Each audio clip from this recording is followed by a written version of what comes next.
Hello, how y'all doing? Happy Saturday, you fucks. Y'all doing good? Hoping tracking was gonna be too good today because the phone I use for tracking was kind of overheating. Because when I'm not using it, I prop it up, and yeah, I didn't realize the sun was hitting it directly from the window. So I guess she got a little hot. So if tracking freezes or whatnot, it's that shit overheating. That shit's a little too spicy right now. Anyways, how y'all doing? Y'all doing good on this fine old Saturday? Ain't no particular Saturday or anything, you know, it's just a good old Saturday. Nothing to see here in this Saturday.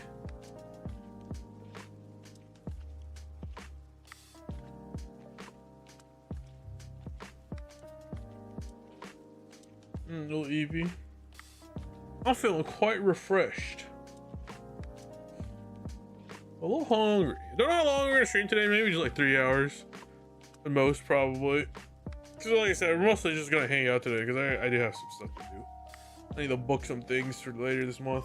A lot to do. Oh, I'm gonna be gone. I'm gonna be busy. The main reason why I kind of need this hiatus because there's a bunch of things I need to catch up and just get out of the way. Hey man, it's not that long. It's 3 weeks at most. Come on.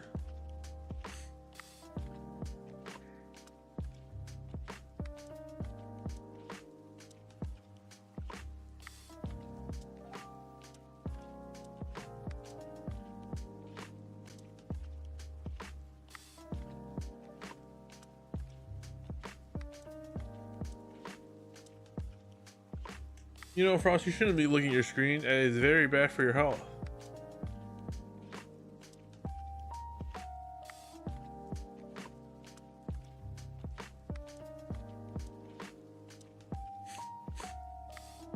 Also, nothing really going on news-wise. Besides a holiday graduation, no big news running around the circles. Actually, been pretty calm. Week's been pretty calm. Not too bad, actually.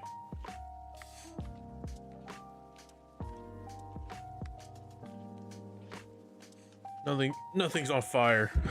Watch me during my hiatus. Something absolutely huge happens. I'm calling it. I'm calling it. October is probably gonna be something big.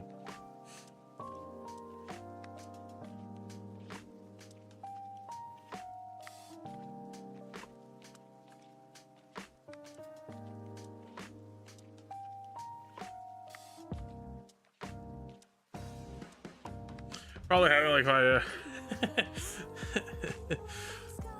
streamer implodes.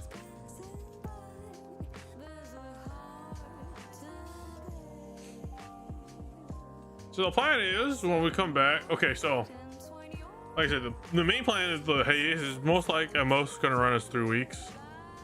So probably won't be back. The earliest I'd probably be back is like the 24th or the 25th. Although I might do a random gorilla stream, but I think for Zenless 2.3, which comes out a Wednesday on the 15th of October, but I don't know if I'm gonna be that busy. I gotta check what I'm doing on the 15th. But if I'm free on the 15th or even possibly the 16th, I'll let you guys know a day or two before. We'll do a bonus. We'll just do a quick stream just to do Zenless's new story, and then I'm gonna dip again. And then maybe around the 24th, 25th, I might come back. Depending, I might push it back. But then when we come back, we'll continue doing New Game Plus and Stellar Blade. Trying to see the other ending.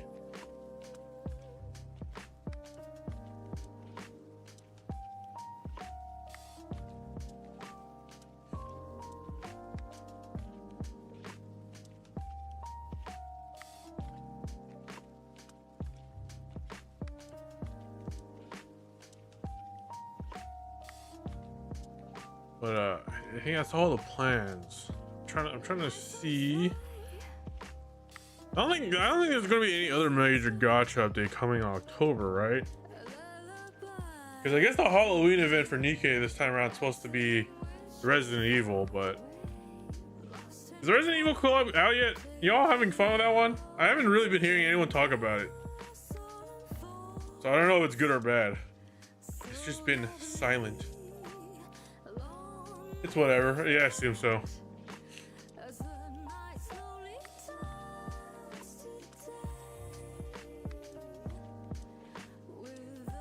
See the story, minigame's fun. Okay. I heard most people were probably skipping the units. Some people pull for Wong, but for most people, it's just kind of like it's just there. At least it has a little more presence and marketing than the ReZero collab. I forget that one exists until we start talking about Nikkei, and it just flashes in my fucking brain.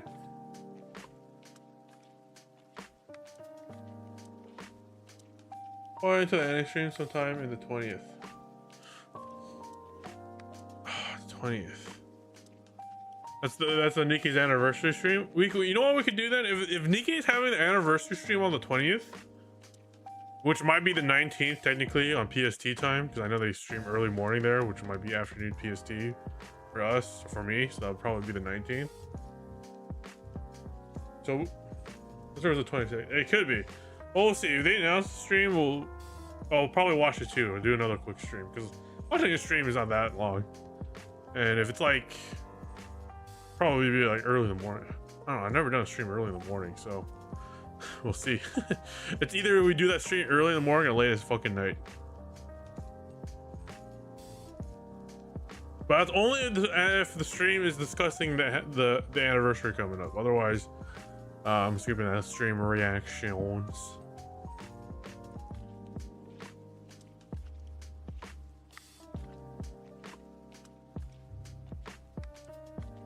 Yo, that's all.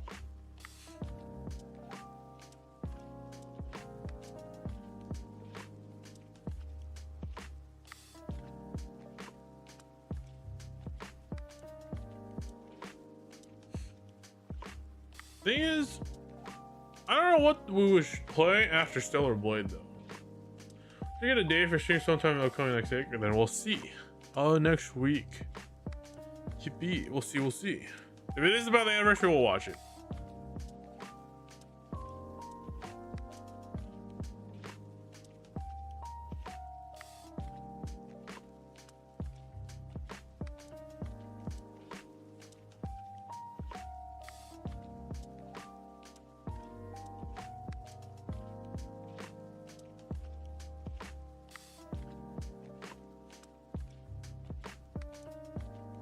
Also, there's still that rumored Xbox showcase this month.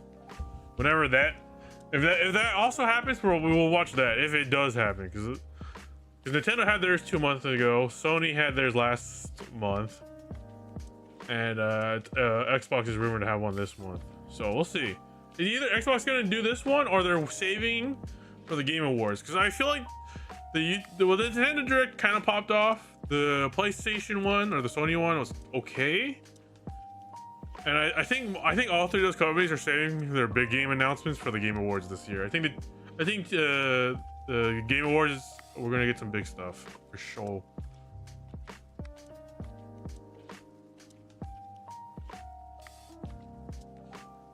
You play the latest Yakuza games? So I have not played Like a Pirate or what's the one after Like a Dragon? Yakuza 8 technically.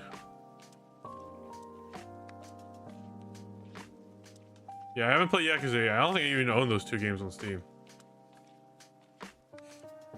I've played the original Yakuza like Samurai era one, but I never played the remake, which had the official English translation. But I heard it runs kind of like ass because for some reason, instead of using the Ryuga Gokuko engine, they fucking use Unreal, and for some reason there's just random ass content creators as collectibles in a weird samurai historical piece kind of thing.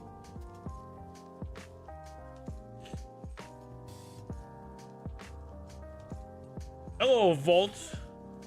Y'all doing good? I am doing great.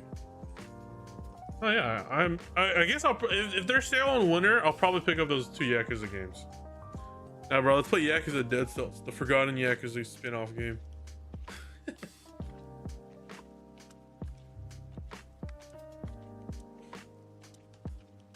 Oh, the Manor. Oh yeah, huh? I forgot about that one came out too. I haven't played those. I also never finished Lost Judgment or played the second or the sequel to Lost Judgment either.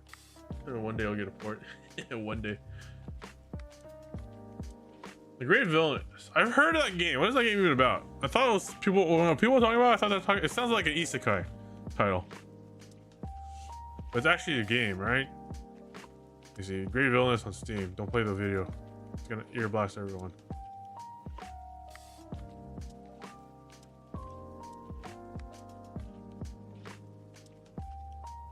Like a little pixel game? Is it? What is it? Battle chat? What type is it? Value.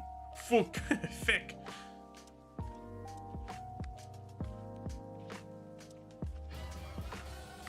Oh, no, Steam, stop auto playing the video. Is this like a battle chest? I mean, I guess. Maybe. It's not the type of game I'm kind of feeling right now. Any turn base? Looks interesting.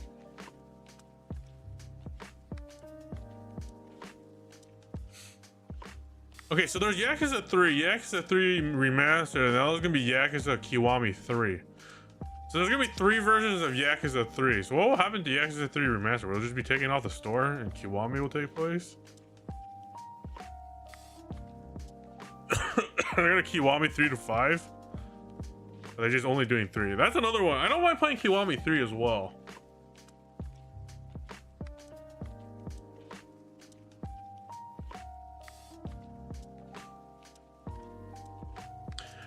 Oh yeah, I've been hearing a lot about that Rune Factor. My friend last night when I was hanging out with him in VC, he was popping off about that game was on sale right now. That motherfucker loves Rune Factor. Isn't that Rune Factor the one where fucking like you run a village or something? I can't remember. Oh, it's on my wish list. I have it on my wish list, yeah, because he was fucking screaming about it. Oh yeah, it's the one that had like the samurai village. Yeah.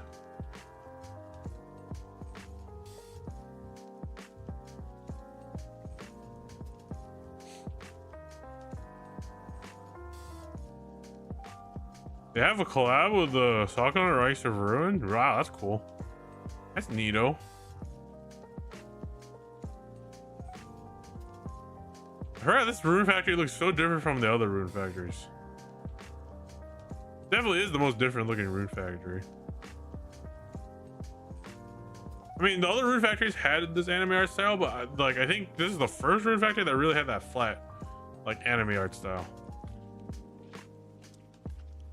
The 3D models, you know what I mean? Maybe, we'll see. Do I really want to play a farming game? Don't want to play a motherfucking farming game?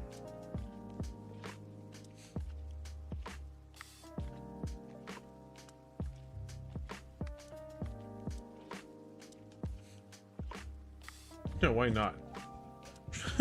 I mean, we tried playing well, what was it? Stardew Valley, and I just kind of fell off of it. But then again, Rune Factory has a little more, it's way more story driven, especially the newer one. Yeah, we'll see. Right now, my kind of relaxing farming, crafting kind of game right now is Little Witch of the Woods. This is what I've been playing off stream. That one's been fun. I like that one. Fun little indie game. As you all know, I am biased towards witches. You know, everyone's always about maids or bunny girls or whatnot. Not me. Witch girls, bro. Give them a big old fancy hat. The bigger the hat, the better.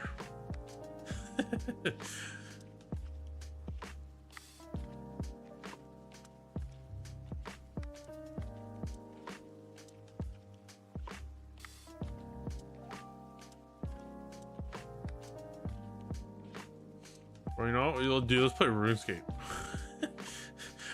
You know, it'll be fun seeing. Let's just create an old school, a new old school, because I don't even remember my original RuneScape logon. Let's make a new old school RuneScape account and just fucking see how far we can go with it.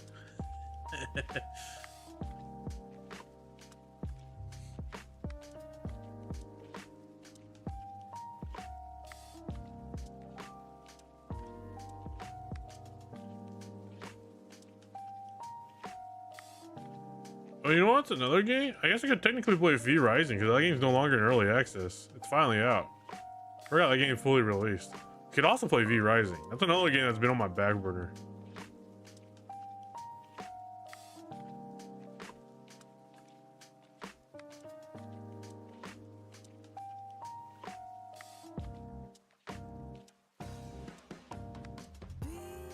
But I don't know. I'm kind of looking at what else is on sale here.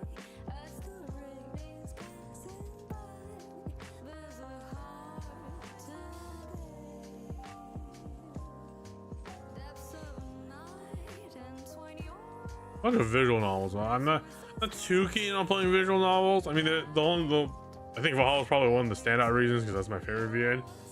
But I'm not in the mood to read 3 hours of dialogue straight.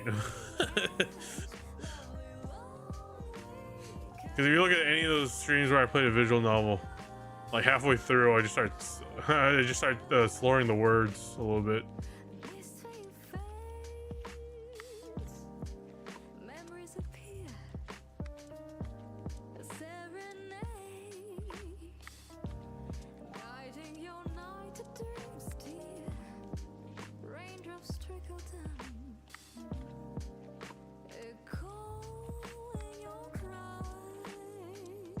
Scrolling through my Steam wish list, all of it is just fucking hentai games I like. It's just a wish list just to troll people on my friends list. Yeah, I'll probably remove some of these because some of these hentai games are just bad. I only wish list them because the fucking title's funny.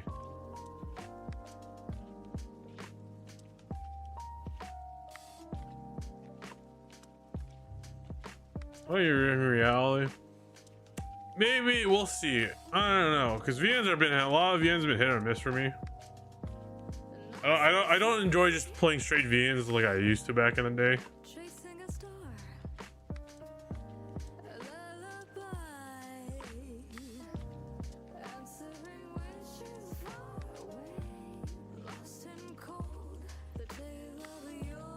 Oh, Monster Rancher.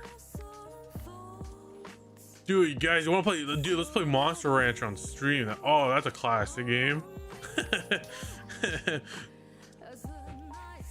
Make a fucked up monster and raise it.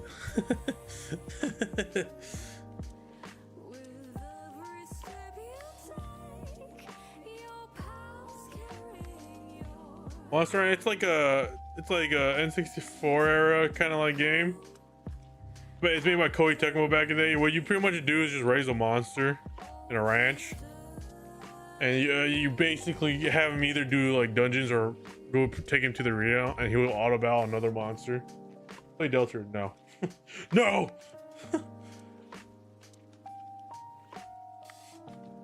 It's kind of like a monster raising breeding game, and then it's really goofy. It's a classic game that I like. It's just giving it a look. Oh my god, I hate that Steam autoplays videos. Okay.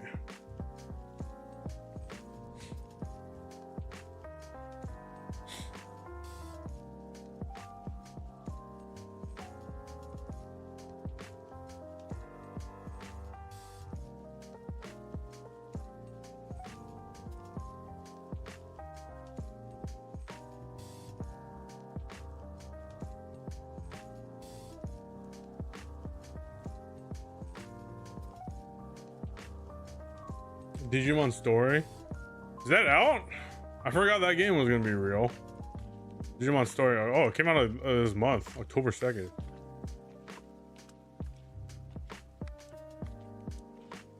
Dude, I haven't touched Digimon as an IP in years.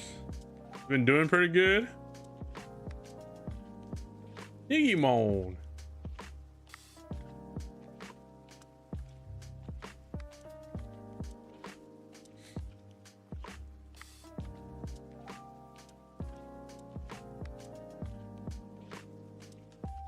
Holy fuck, $70 for a Digimon game? I'll probably wait for that to be. I'm not paying $70 for a Digimon game. Last night, I was Cyrus, damn that. Yeah, that's old.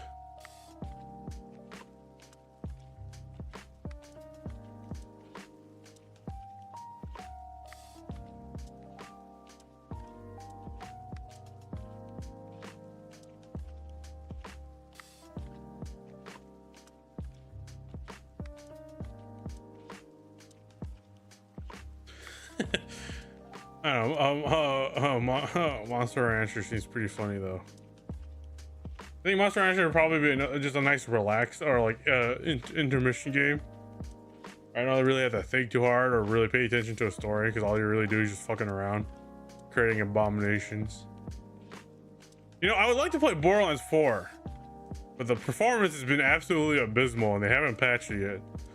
Because like I said, I heard a lot of good things about Borderlands 4 story, gameplay loop and whatnot. It just runs like ass. And of course, Gearbox, the CEO, wouldn't shut the fuck up, so the game's been getting review bombed like hell. Remember, if you're getting performance issue, the CEO said just turn on and off your console.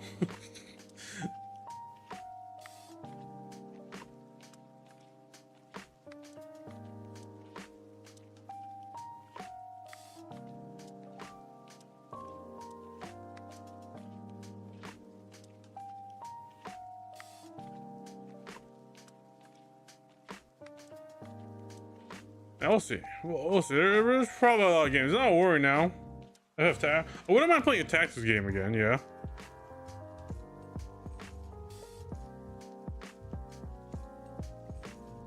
But did the remake? You said they had voice acting or some type of like added voices? Because that will alleviate the walls of text that Final Fantasy is known for pumping out in their games. Does okay. So maybe we can play Tactics if I'm in the mood for battle chess. Fully voiced, hell yeah. And that's how you do a remake. Instead of just doing textures, they added some voice acting. Instead of me reading the lines, they're like, oh wow, yeah. Because here's the thing. When I start reading VNs out loud, because I read faster than when I speak it. So eventually the disassociation from me reading it out loud from in my brain just gets like the gap gets wider, and what my voice starts saying is just like mush. Because my speaking voice can't keep up with my internal voice. Go Nippon. All right, bet. I made a joke about playing Go Nippon before, but now you guys are all about it.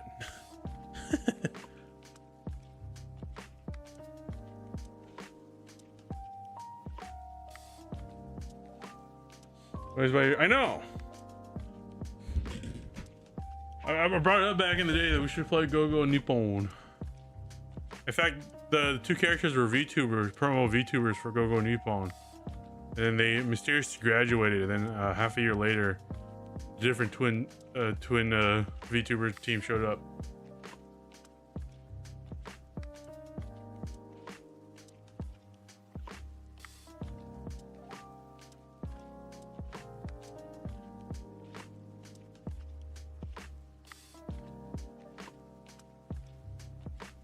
Not asking your new guitar.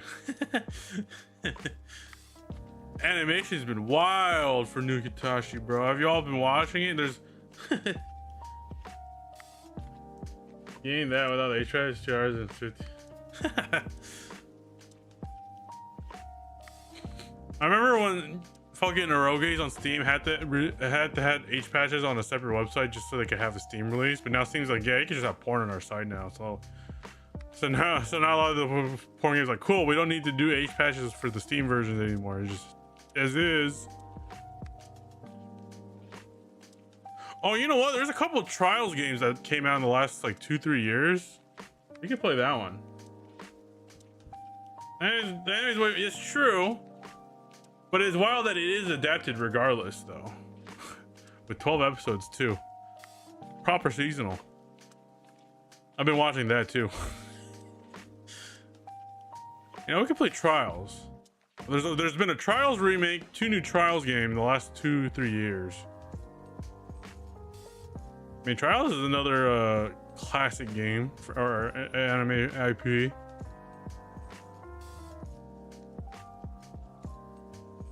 I don't know. Do we want to? You know, we could just focus on the Weep games.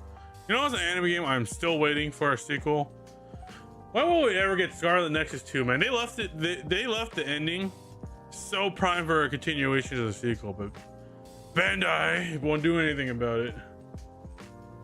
Only chapter 1. Well, we'll see. Well, Maybe they're just probing the gauging on the show. I mean, it's been doing pretty successful, so maybe season 2 might pop off for chapter 2. It is funny that a lot of people discovering Nukatashi is literally the anime, and people finding out the VN was the source. The sauce.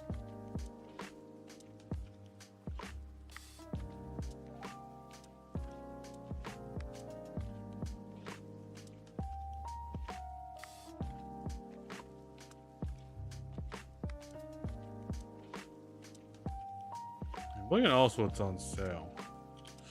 No, I am not buying GTA 5 for the 3rd time, Steam. Go away.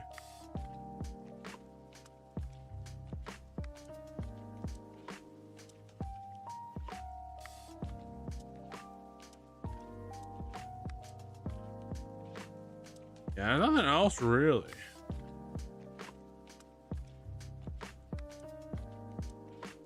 Look at my wish list. Like I really should stop just wish listing random games I find funny. Let me just remove some of these here.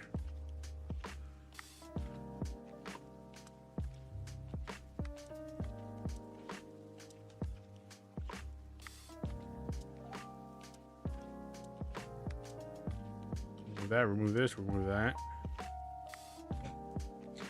We'll see. We're so far off.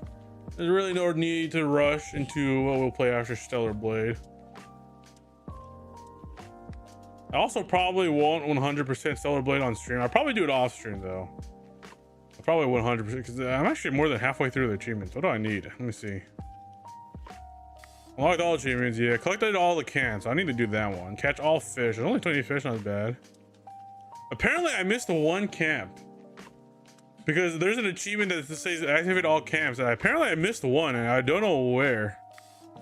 It has to be either in the Great Desert or the Wasteland where I missed that one camp.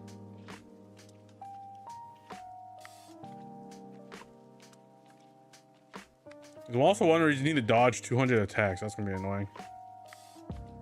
Kill a bunch of enemies with burst and complete New Game Plus. And learn all New Game Plus skills. Okay. And there's 5 hidden achievements. Oh boy.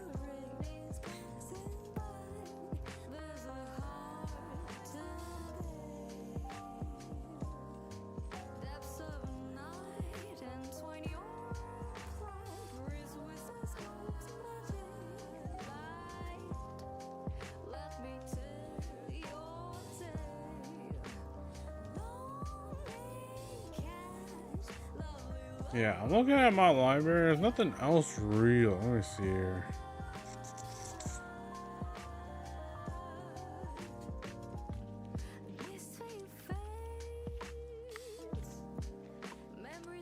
Oh yeah, I forgot I had the Trials of Mine on my account. That's another game we could definitely play. I have a bunch of the Atelier games. I heard the new one isn't that too great though. Oh, you know what we could definitely play?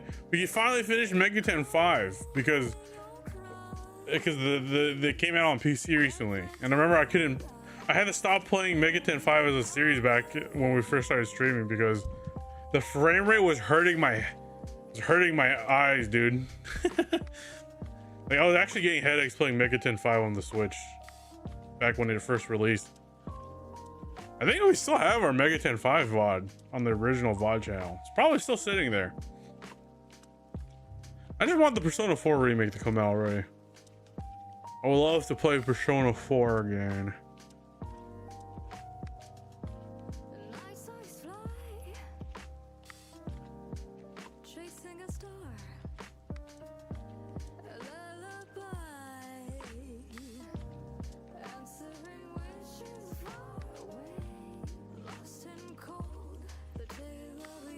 Some of these games I haven't touched in forever,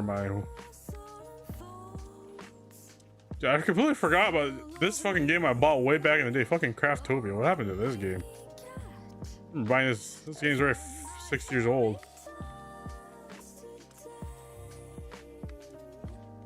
Oh, oof, a lot of negative reviews. I'll rip that game.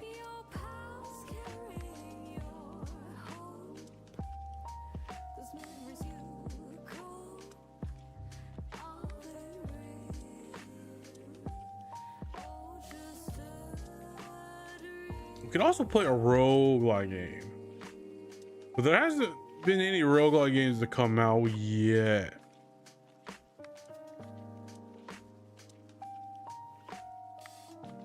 And I don't think Slay the Spire 2 has ever dropped, right? I remember that game being announced a 1.5 years ago. That one's not out yet.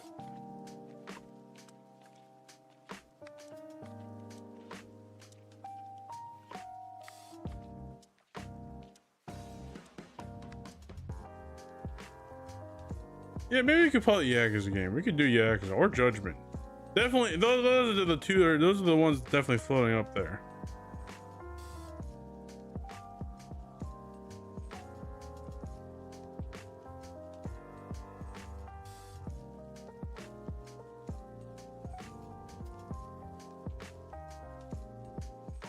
Well, like I said, it's no rush. I'm gonna collapse my Steam user base. Ugh.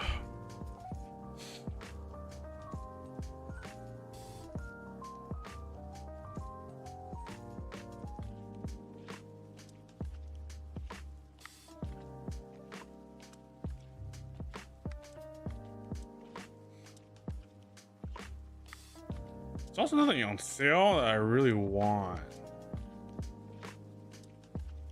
Let's see, wish list.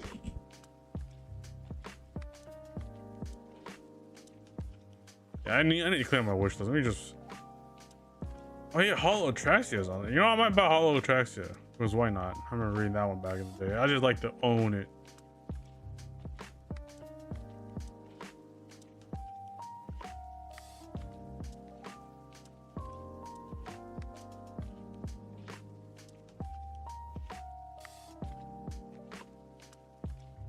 I have so much fucking mean games on my wish list. Oh yeah, I forgot about the Magica Gacha game that came out. That's copying Star Wars gameplay loop. Oh man, it's been negative reviews.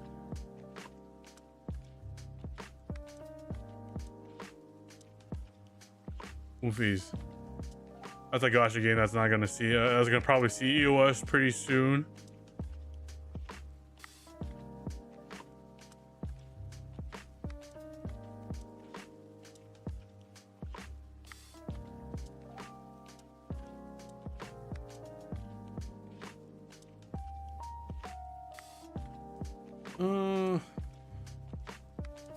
Yeah, there's nothing really.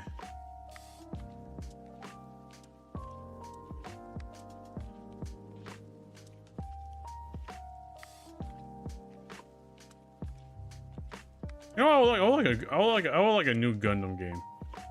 You know, just some type of new mech game out there, or an Armored Core DLC one day. I just want a new giant robot mech game. I played Mecha Break a little bit, but of course, like with all competitive or like with all like PvP shooters, a lot of people were sweating too hard and it wasn't really fun to log in casually. The Mecha Break would have been so good if they still had some PvE elements, but oh well. I digress. Animations are cool though. I also heard that game is having already cheater issues. Really just can't play a shooter these days without a cheater showing up. It's really unfortunate, honestly. It's also the main reason why I don't really play multiplayer games anymore. It's because the cheating apocalypse is just so bad these days. And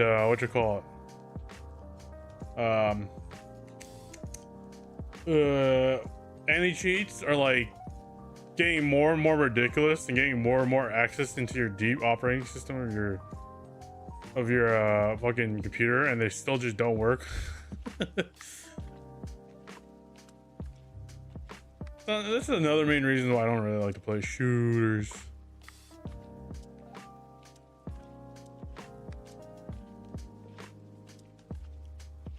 Especially the shooters are always aimed to be more casual aimed. Like there's always those fucking jawless freaks who have like 1,000 hours in game, and you just can't play one casual lobby in it anymore. The MMR is the biggest curses ever. MMR based matchmaking, man. Probably why I like TF2 and Infinite, because their matchmaking was just Okay, we're just gonna find a bunch of people regardless of skill level, and then whatever happens, happens.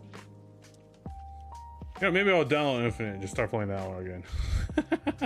I don't know. I've been just kind of craving a fucking shooter game just to play that isn't just TF2.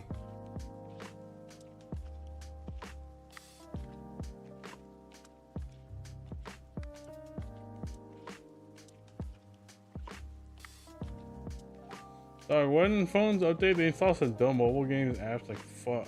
Wait, your phone does that? It sounds like an emulator, because I know the mobile phone emulators always add a random ass app game that you didn't want. But your actual phone? What?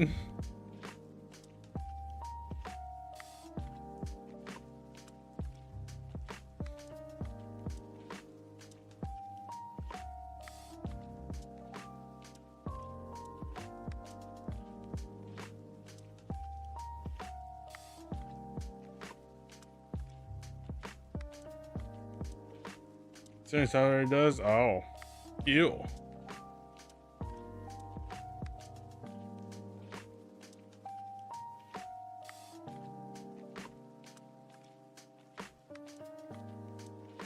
My parents?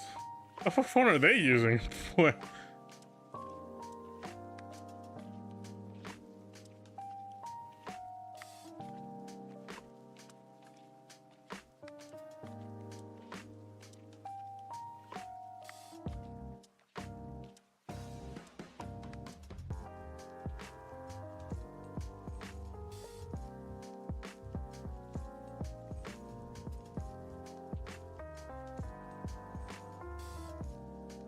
Okay, I'm done scrolling through Steam. There's nothing really popping off.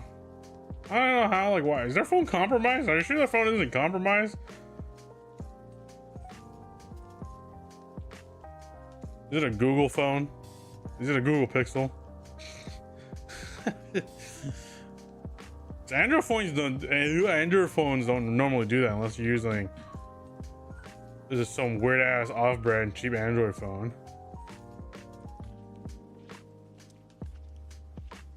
It makes sense if it's like something that the operating system needs, like the camera app or whatever, right? But like actual random ass apps from an app store, I never heard that before unless the phone's compromised. That makes no sense. That, or for some reason it's trying to sync up with your store account and download whatever that account has on its purchase history. But I don't know. I'm not here to troubleshoot your damn phone.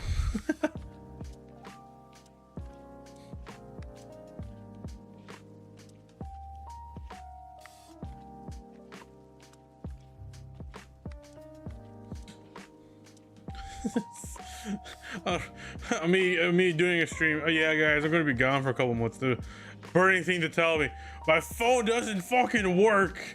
I'm like, cool. Share a video. Yeah, video redeems are up if you got the points to burn and melt.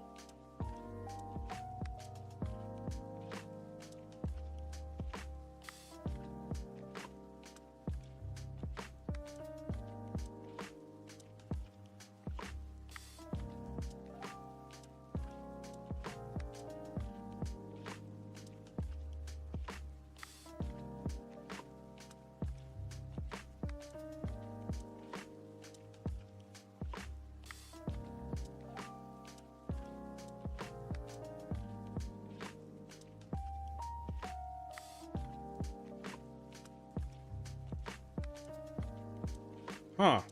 I opened Twitter real quick and there's apparently a bunch of VTubers are getting their Discord accounts swiped. Whoa. Honestly, I don't really get how people are falling. People just need to stop clicking ass random links and trusting random slide in DMs of people you never met.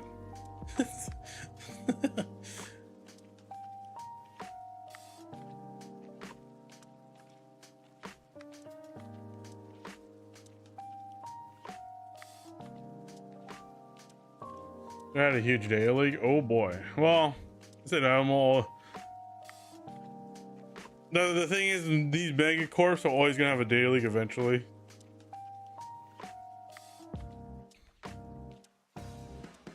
Here you go. Okay, what is this video?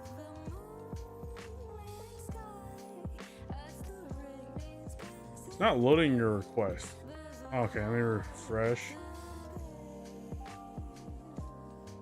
my Twitch. It's not loading your damn motherfucking request on my end. Okay, there you go.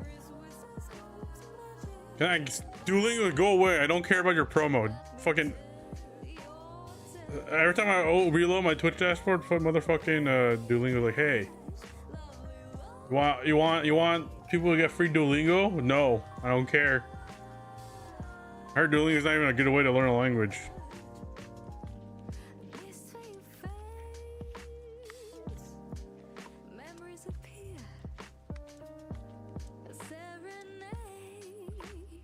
Okay. What is this? Blue Archive 6 PV. Okay. I think I saw this on my free time while I was just sitting around my room. Is it ultra wide? Not. It's rendered in ultra wide, but it doesn't have ultra wide support. So let's fit that. There you go. Look at that. Watch it in the ultra wide screen.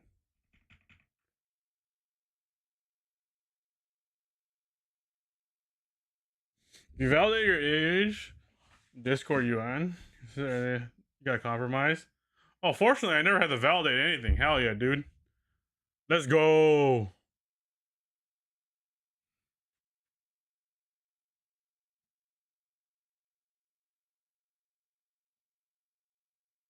Okay, if we do this. Look at that. Proper ultra wide support.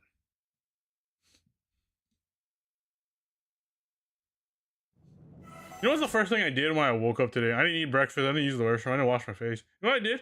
The first thing I did when I woke up was grab my phone and just open Blue Archive for some fucking reason. For some reason, I instinctually just opened Blue Archive and then just did the event and then called it.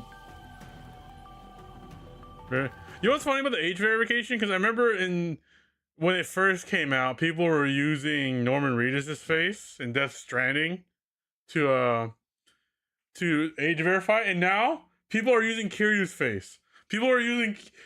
It makes sense why the Death Stranding Norman Reedus model worked because it looks so realistic. But really, Kiryu's face worked. So now, how people with age verification photos is just Kiryu or Norman Reedus. It's great.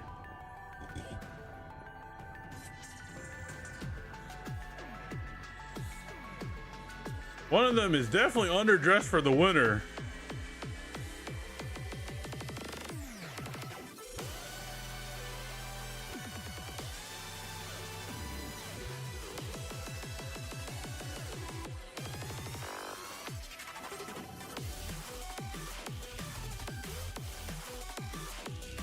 Look at that boss. His giant laser beam.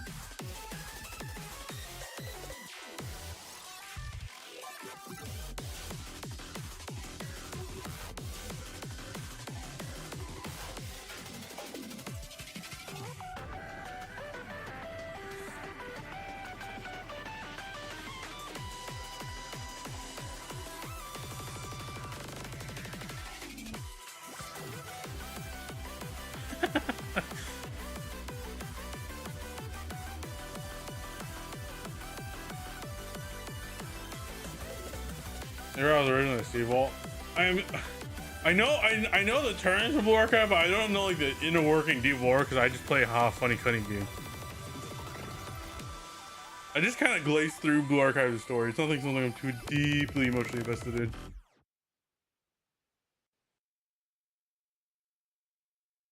Like I said, trying to get too invested in too many gotcha stories can get exhausting. You know, they're all live service. We'll get to it. No. I'm already too statistically invested in Star Rail. Man, I'm sad that Cherno's VA changed. Because the Cherno's old VA, when I hear Cherno's old VA, I get PTSD of Umu. But now Cherno's new VA, I hear, how could I tell you, yo, I just hear Kitasan Black all the time. You know, like the giant mechanical bosses. Yeah, those guys. Yeah. Yeah, those guys that show up as a raid every other like week or something. Like, isn't that new one that was in the trailer? That fucking round ass dude. I hate that one. This guy. Isn't that the one we're fighting right now? Yeah, fuck that one. This one in particular, fuck this guy. Fuck this one. Those are profit. This thing's a profit? What the fuck are they predicting? Bro, why are we worshipping clankers? You can't trust them.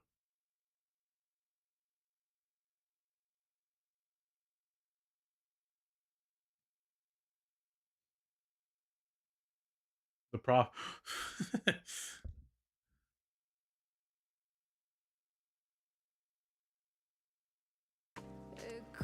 We aren't worshiping. I know we aren't, because that's why we're fighting them. But who's worshiping them? Oh yeah, those white-skinned, yellow-eyed creatures.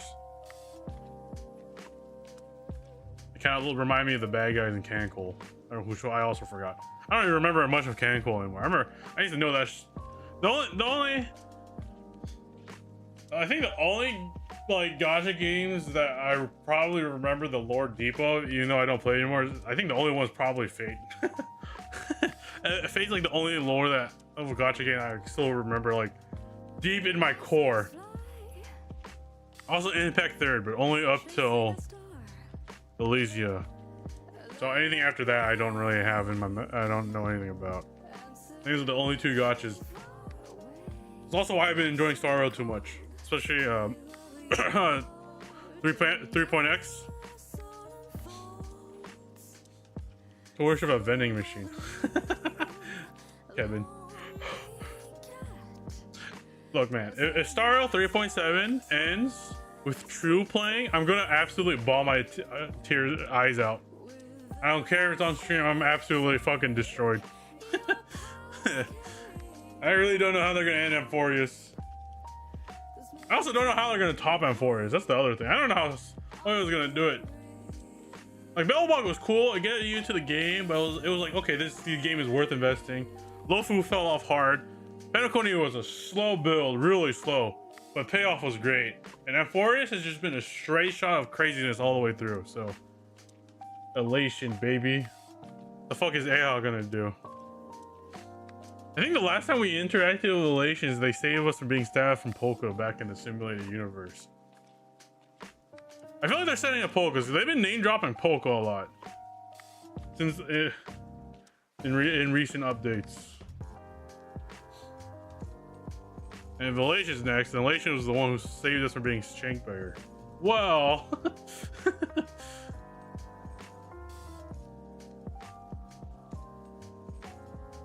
oh, we'll see.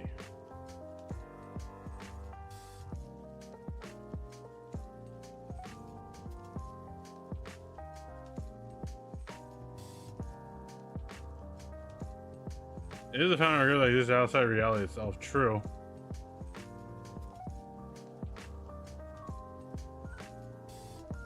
She somehow finally manipulates every portrait of her past, present, and future, and you just never see her face.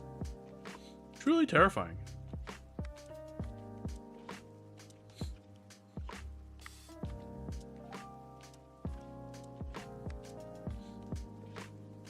Isn't Primitive also in Device IX, Dr. Primitive? If I recall, he's like chilling around in there. Yeah, related to IX. No? What was he doing? I can't remember. Oh, I remember they dropped out what he was doing last scene. Probably need a lore refresher.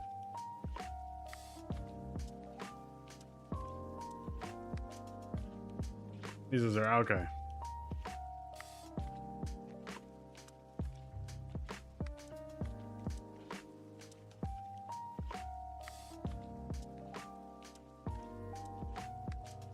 Well, we'll see. You know what's also, speaking of Star Rail, you know what? I'm getting absolutely confused. Everyone, at least the JP members, a bunch of the JP members of Hollow all started just playing Star Rail for the first time.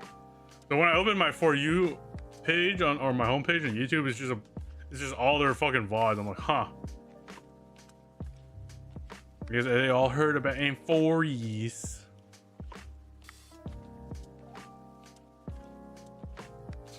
Also, recently, in Star Rail, I finally 3-starred all the nights. I was able to 3-star the Super Break one, which is the one I could only get 1 star on by just brute forcing it with the fucking Evernight Caster's team. And then he deserves experiences outside the range of being caught. I know he likes to play the little game of cat and mouse with the Galaxy Rangers. Oh, you know what I realized? If 4.x is all about elation, I would like my 5-star sample already. He's like the one unit I'm still waiting to get 5-star glamour up. Look, if Herda already got it, it's Sample's turn. Give me Sample. I don't care. Sample will always be my favorite guy. That is what Akron's looking for. Okay. He's the one running around. That. But isn't she also chasing Zephyro too? You know, I still wasn't expecting Zephyro to be the one person to confront Finon at all during the Finon crash out cutscene. And the 4 apocalypses. I feel like she has to make a show at least during the Iron Tomb because with the last recent update with Kafka talking about the Aeons all showing up, it seems like it's gonna kick off at the end of Amphorius. So my theory is Amphorius the way Amphorius is gonna end is probably kicking Iron Tomb, but the galactic war between the Aeons is already kicked off pretty bad. I assume that in the Elation, that's when Elation shows up. That's what my theory is. Thinking about Kafka, so yeah, because they're saying that either it's happening this update, the end of Amphorius, or it's going to be a focus of 4.x. I don't know. We'll see. I could only theory. There might be an Aeon that doesn't exist yet. But who could turn into an Emanator? Oh, Aeon. The fuck would a new Aeon be? Who's our candidate to be a new ass fucking Eon? Star Rail lore, I know. We got from talking. This is what happens when you start talking about another gacha game lore, where you start trailing to a different gacha game lore, and then just fucking shit all over the fan.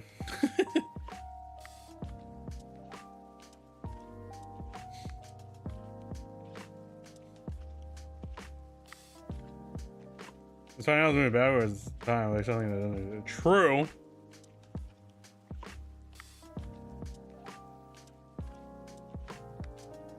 Well, we'll see. I'm just waiting. Like you said, there's just mostly speculation of what's going on right now.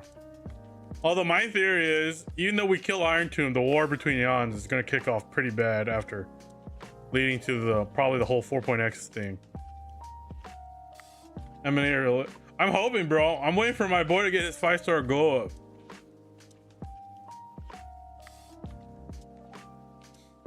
I remember when I first streamed Star Rail back when it first released 2 years back. Sampo was like, man, I like this guy. Man's gonna save Bellabog again. He's gonna save Bellabog again. There's a moment in Noose's calculations. Isn't the whole thing that if when Noose falls, the war of Aeons begins? Because I remember the whole thing is like, once the calculation of Noose ends, the war of Aeons has finally kicked off. Or like has gone critical, you know, it boiled over. And that's the kind of the whole point of the whole thing, you know. 4 wall breaking on into Elation. You know what would be funny? You know what would be funny for, because you know how Sparkle just showed up in Impact there. It would be funny if she just starts showing up in all the other Hoyo games. Global passes they're gonna add? I mean, it was inevitable. They beta tested the global passes with Castris and everyone started freaking out. That was drama. Oh, speaking of Hoyo drama, you know, a lot of people were complaining about, this is not Zenless. People were complaining a lot about Yari because apparently a lot of her moveset is just ripping off the Monster Hunter hammer attacks. I saw a Twitter video comparing the animation side by side. Yeah, they look very similar. The main difference is in Zenless, she swings the hammer hella fast, where Monster Hunter they struggle with the weight. And also, her recovery animation, she does pole dances on it. You don't do that in Monster Hunter. Do you see a Monster Hunter main doing pole dances while swinging the hammer? No. It'd be wild if they did.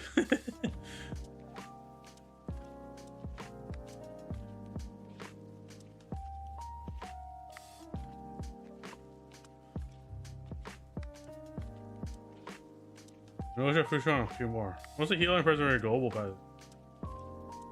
Only for the new game window? Is there? I don't know.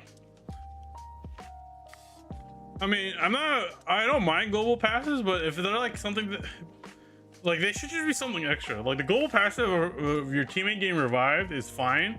And it's only really useful if you're trying to zero cycle sustain this run and you need to edge out that win. But like I said, every time, the only time Caster's global revive helped me was literally once during arbitration. And that was it. Every time, and any other time where my character died and Caster had to revive them, I already knew the fight was lost. So I just fucking just restarted the run anyways.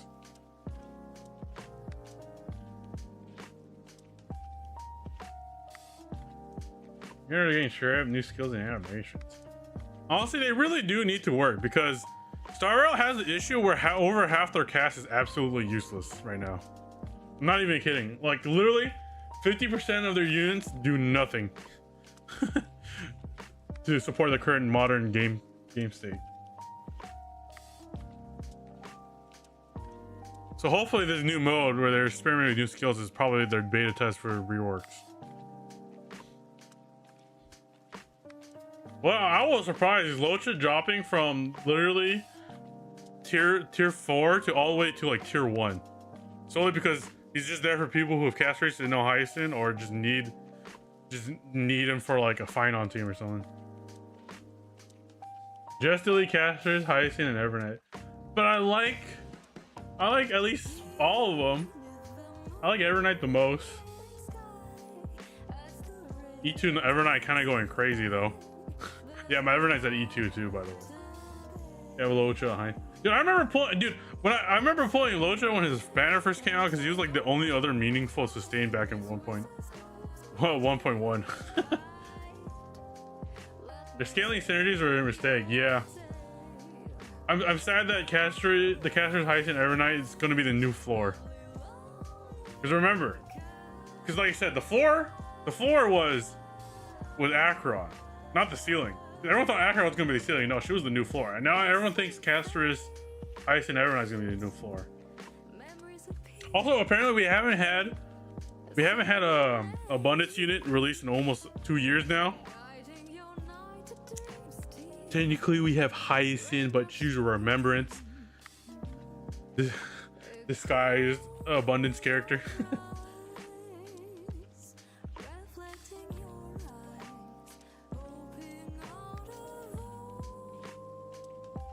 I have to go back. The Zhanzhou has potential, but the issues, like I said, I think Zhanzhou was a really weak start for the game's launch. The whole reason why I dropped it. I think it was at 1.4. I was just like so bored going through the Zhanzhou storyline. I just fucking dropped Star Rail and didn't come back until Euphoria started. You're going to Edo Star 9? Nice.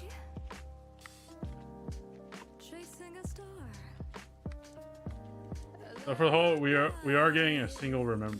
Here's my problem. You know what's also my problem with 3.x? There's literally been no 4-star. Everyone thought the one 4-star we were getting for 3.x was going to be Lancer, but no, Lancer's stuck in NPC jail despite having a model as high quality as playable characters. Him, Screwlium, and Mr. Wrecker are forever stuck in NPC jail. We'll never see him ever. Just fuck you. That's why.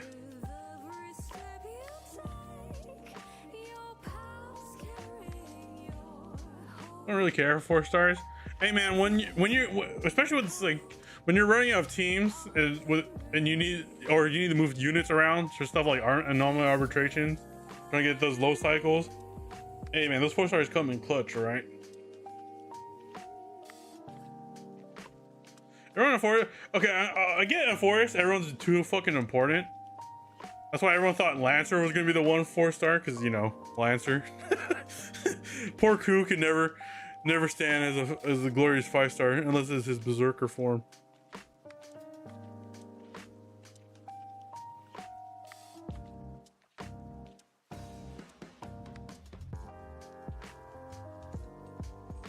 Well, let's hope 4.x fixes that, because There is value, and Star Rail knows how to release good 4-star units that actually do shit. So, you know.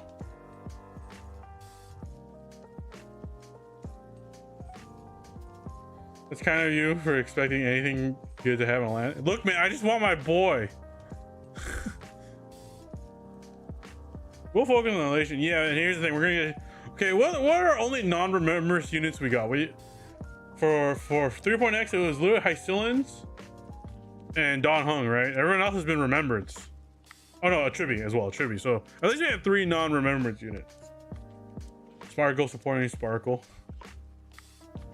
I don't count the Stay Night collab because they're not F4S units.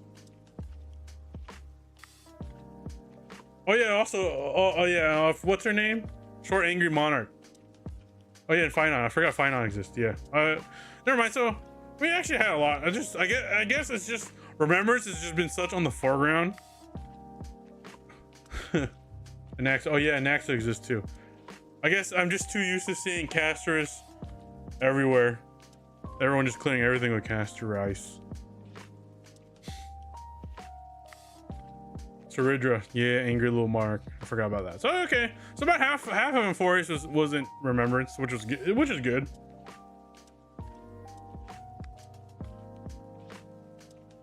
The HPT I want already. I need him for my Saber team.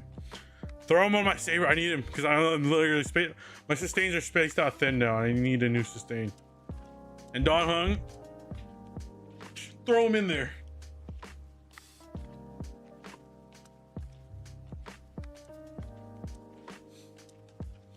You know this lot. Oh, why?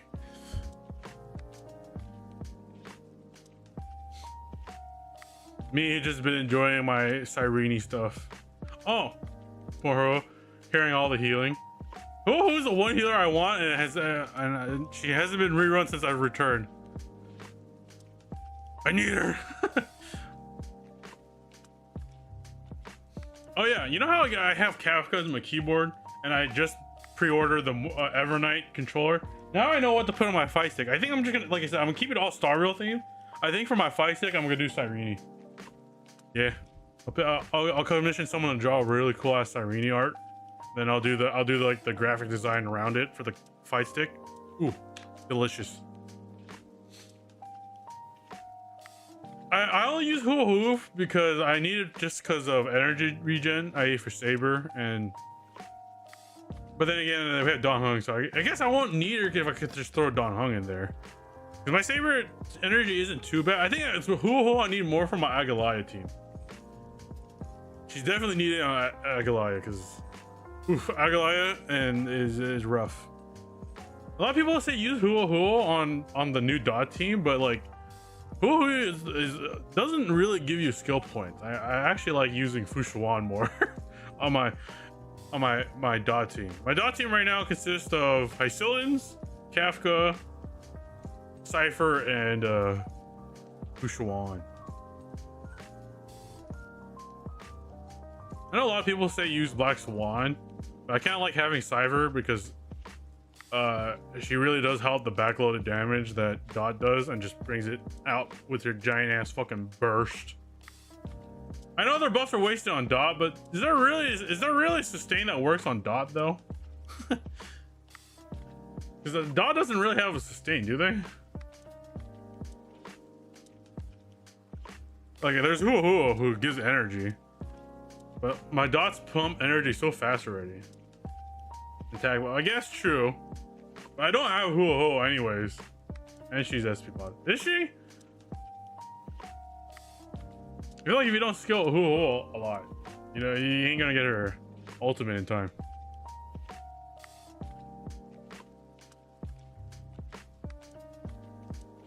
One skill every 2 turns. Okay, I guess. Like I said, I don't own Hua Hua, so I don't really know how she works. You know, I could also just throw, you know, I could also be lazy and just throw in Hyson. You know, just throw a Hyson in there. That could work.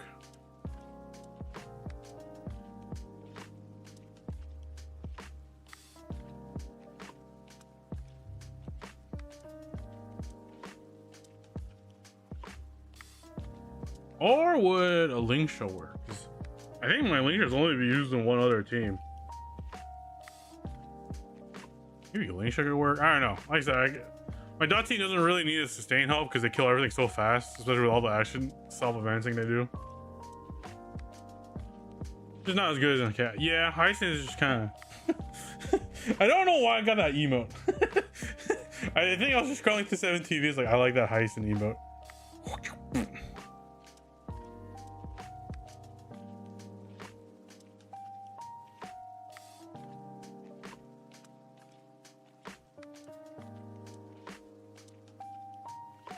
The bracelet generals here. Yeah, that's why. Because like right now, that team doesn't really have a healer. Like, I can just kind of throw in any sustain.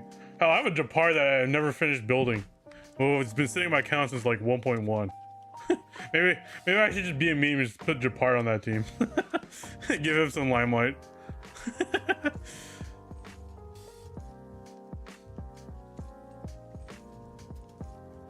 Because with anomaly arbitration, all my sustains are kind of spread thin right now. Which is why when dot hung drops, it would be a lifesaver. I need my dip.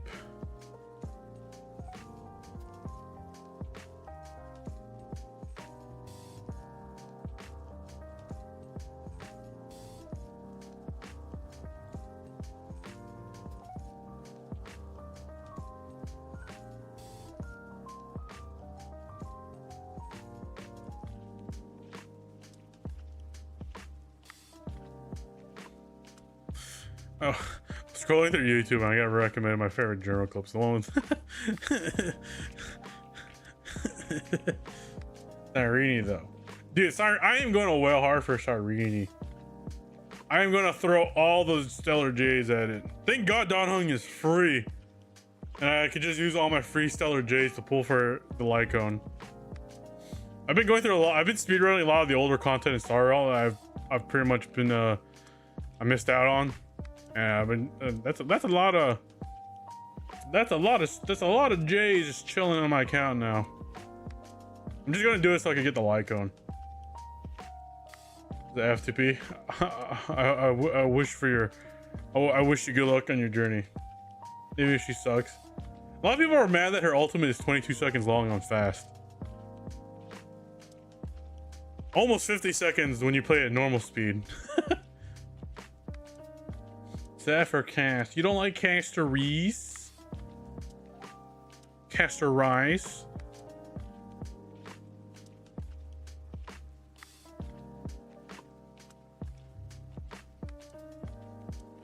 Oh, she sucks for everyone except Cat. Is that what you're saying?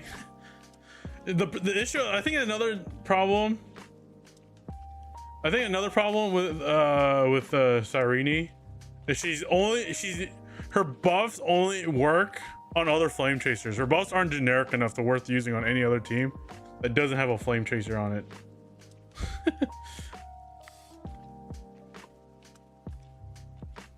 It's funny because she can even buff supportive units.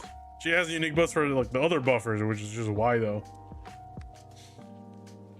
Unfortunately, the cat's out of the bag, so there's nothing you could really do about the future of the game besides, you know, remember back in like 1.2. I remember I was so excited when my Sela critted for like 80,000. I was like, damn, that's crazy. And I remember everyone lost their shit when fucking Acheron did 1 million damage.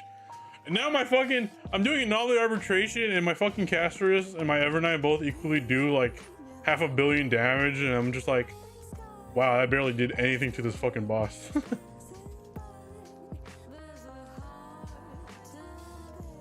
There's the only generic stuff is the true damage and her personal damage. Use the Euro damage on skill. I thought her skills buff only apply on flame chasers, unless there is a universal buff on it. I know Sarini has already gone through like 4 versions in the creator beta. Okay, so it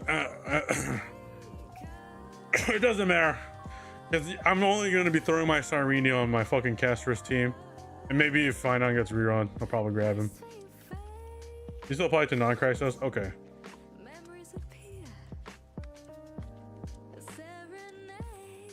Because I feel like Cyrene's viability is only good until fucking Enforce units fall off. Requires to get an extra buff. Okay.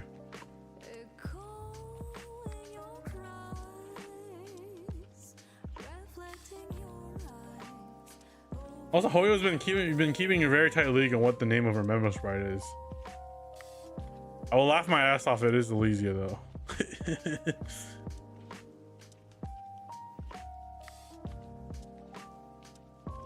Yeah, there's C2.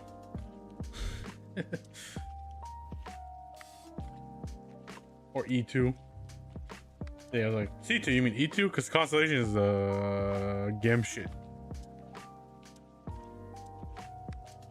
Well, I'm gonna try to get as many rolls of Cyrene as I can. I do find it funny that the new damage mechanic is called True Damage, related to Cyrene, and you know, True. Good song. I like True. I'm saying, man, they're gonna pull up terminologies. C2, E2, M2.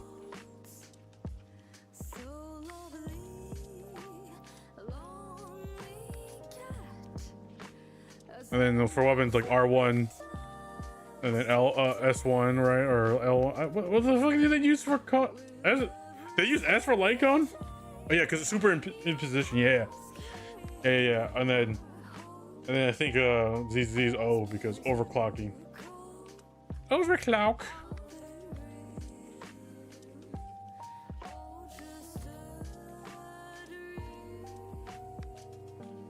Is there E2? What's her E2? What does her E2 do? I'm not really looking at her Ions because I know I'm gonna get her E2 anyway. And usually totally okay, so that's for a huge charge for ultimate. Reach every character that gains a memory strike skill buff from redacted. Damage multiplier 2 damage. Dealt by ally target. Skill zone increases to 5%. I wonder why they're edging the memo sprite's name. I'm calling it. It's Elysia. It's Elysia. That's her memo sprite. That is a huge fucking buff though. That does make her a more generic buffer.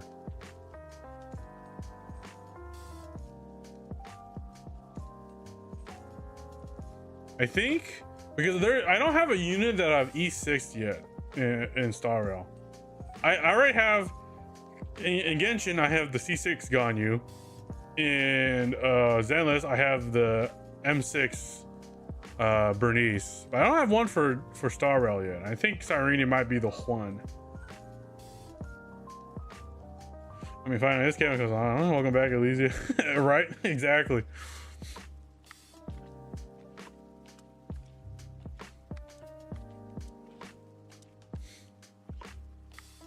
You know, I would like Walt's input on this with the whole Kevin thing going on. Our Coslana thing. E6 Cyrene is stupid. What does it do? What does E6 Cyrene? You know who has a really weird dumb Ion? Fucking E4 Evernight just gives her more break efficiency. Like, why though? She doesn't need to be a super break unit.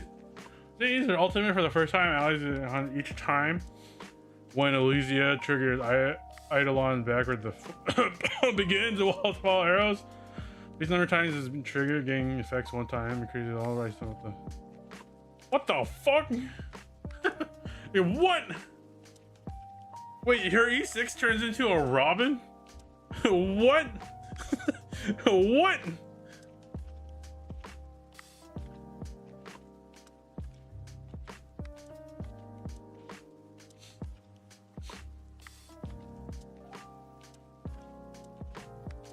I'm a worry once I pull for Cyrene and get her with like E3 or E4. I feel like I'm never gonna I'm gonna use my Castrus, Evernight, Cyrene, Hyacin team forever because my Hyacin has the S1, my Everight's at E2. I kind of wish I had E1 Castrus, but it's fine. And then of course whatever E my Cyrene lands. Oh boy, yeah, I'm like that team is gonna be doing numbers for a while. You know, I know they gave Lygas multiple health bars, but it doesn't really mean anything because it just makes it look like you're making more progress than you actually are because, you know, the health bar is so inflated for Lygas. You know what they could do? They could steal a thing from FGO. When you remove a health bar, damage cap mechanic ultimate or something. I don't know, man, because well, every Hoyo game needs to fight the inflation that's going on with the health. And I think Star Rail has it the worst right now.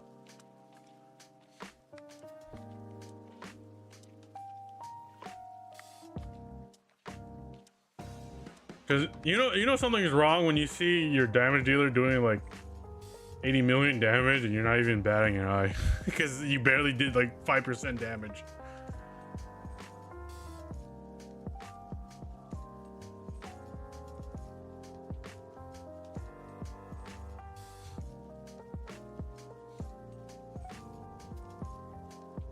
Well, let's see what happens when they balance the entire game around this fucking roided out team of memo sprites. You know what also makes remembrance units so fucking broken? They're all inversely more tankier than the other paths, just because of the second unit pulling aggro and taking damage in their own health bar. Like memo sprites in general, or remembrance units in general, just are more survivable units, and it's crazy. Why is it like that? Who did that? How dare they? My question is, what is the path of elation going to do? What is elation's good gimmick to make it stand out from the other paths? Because follow-up attack is not really an elation specific thing. Because I know similar universe, elation is always about follow-up attacks. But then again, we have a bunch of destruction units that are follow-up. And we have hunt units that are also follow-up. So I don't know. That's the joke. Yeah, we don't know. We really don't know what the fuck elation is gonna do.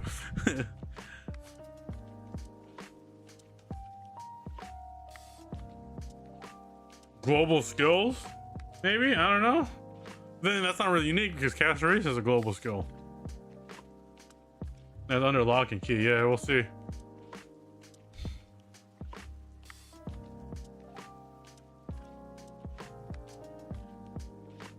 What if elation is like the first? Oh, no, they would not do off field. Off field in a turn-based game would not make sense.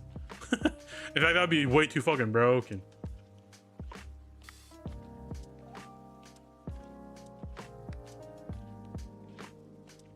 I was getting SP and I'm scared.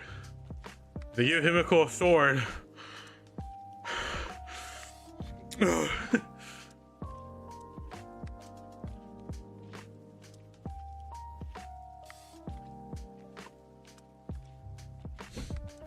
If they kill off Himiko at 4.x, I said I'm I'm running down to Hoyo's office and screaming at him.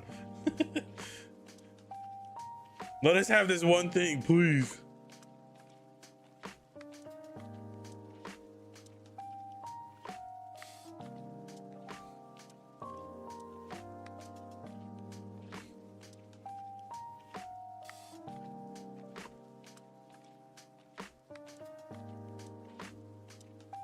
Where's my wall? Dude, I feel bad for Wall. I remember when Wall was like at the top of the tier list because he just purely was the only imaginary unit.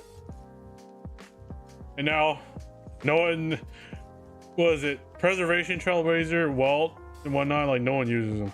They're just forgotten. Like their kit does not work in the modern day Star Rail.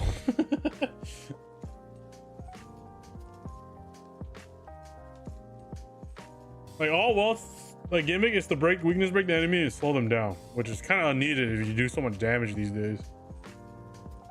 Especially with everything trying to do as in little cycles as possible. You know, they need to rework all the standard banner units. Sela needs a rework for sure.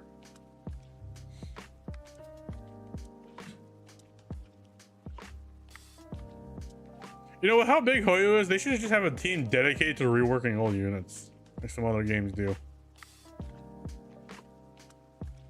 Instead of taking development from the main team away, you have a team that could rework and rebalance the old content.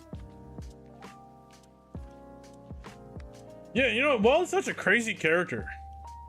And I thought Star Rail was going to do something crazy with him, but he's just kind of there for the most part. I did like his little Kevin story he did with Akron back in Pentaconi, which is why I really want to see him react to Kozlana, but I don't think that's ever going to happen.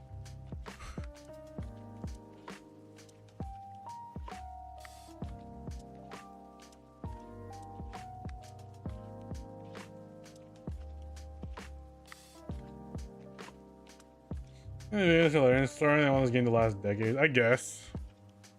I mean, well, we're almost done with the main arc for Genshin, right? We're finally at Nod Cry, if I recall. And we can finally see Klee's mom. The character I've been waiting, one of the characters I've been waiting and sitting and waiting, anticipating for the longest time in Genshin was Klee's mom. It took all the way till Nod Cry to fucking show her fucking face.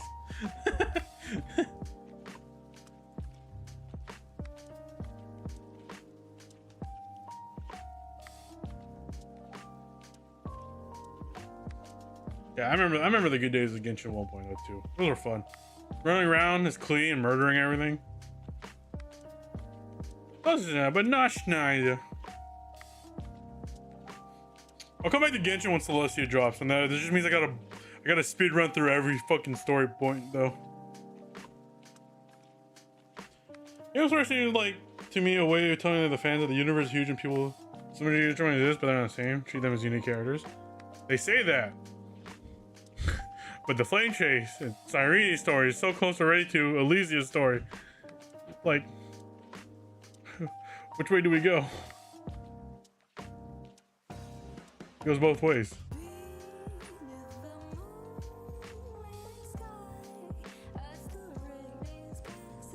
Like I said, we'll see.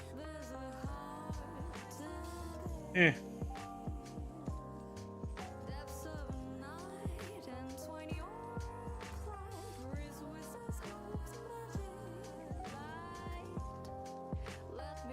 Well, I mean, like the concept, right?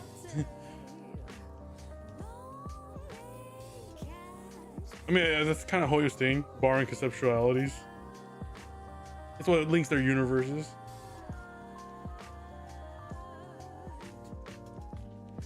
All around Project Stigma, I guess, yeah.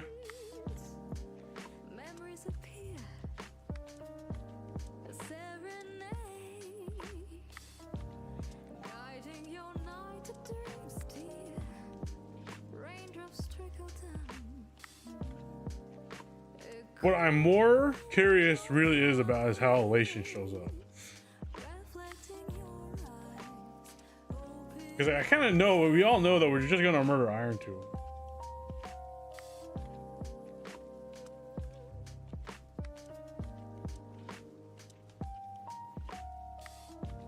Core concept, okay, well, I mean like the idea. I'm not, okay, fair, true. Core concept and story beats are different, but I'm talking about similar.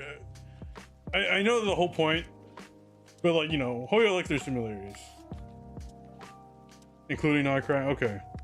Still 4 chapters left. Or at least planned, okay. How many years has Genshin been running for? I don't remember when that game for Genshin dropped like 2020, right? Is that really a 2020 game or was that a 2019 game? I can't remember. I know it was a COVID game, for sure. That's also what skyrocketed to the space.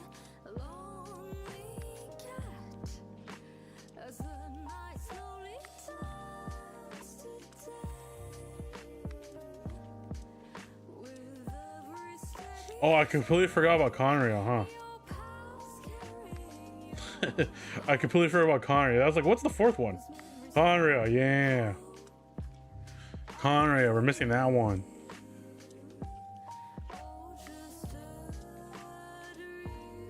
Question is, okay, so Celestia is technically supposed to be the endpoint. Does Genshin just become a space game and they go to a different planet? Question mark. Does it become its own star rail at that point? Like, what happens after Celestia? That's the part I'm still kind of interested about Genshin, is what happens after Celestia. Like, where does it go from there? The Tevat chapter. Yeah, because I remember in the Myriads chapter, they showed all the zones, right? All the way from Mondstadt all the way to Celestia. With blonde emo boy, I forget, Dane's Leaf, yeah, that's his name. Narrating the whole thing. That's what I'm saying. Does Genshin lose the fantasy tag and go straight into sci-fi by going to different planets? Probably more so. They say they want the game at least 20 more years. Jesus fucking Christ.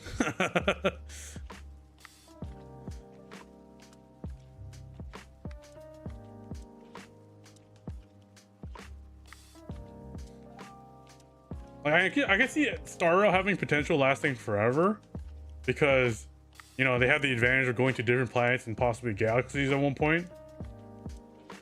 Zenless, I don't know how they could continue that story as long as they want, because Zenless is just like literally there's one city left of humanity, unless they somehow push back all of the hollows. I don't know how they're going to continue that story forever. We have a spaceship already. No cap. Oh yeah, well yeah, I know the traveler, like the travelers came in on a spaceship, right? And then when they landed in Teyvat or some shit, that one guy that looked like Tuna showed up and sucked them into a cube or some shit. And they got separated, and the one twin experienced like 5 years of history, and the other one jumped 5 years of ahead of time or some shit like that. Something, yada yada, I don't exactly remember. You know, that's also what pulled me into Genshin originally. The reason why I stuck to Genshin for so long was because literally that opening. When I fucking saw Tuna, I was like, oh shit, she's here. And then she's gone. She's just fucking gone.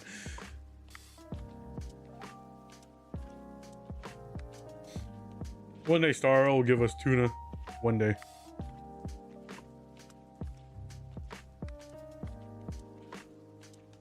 Yeah, more neighbor hollows. That's true. Companion hollows could be technically infinite. Although it'll be funny that people have started to remember that Genshin becomes a sci-fi game once the travelers start, you know, going to different planets again.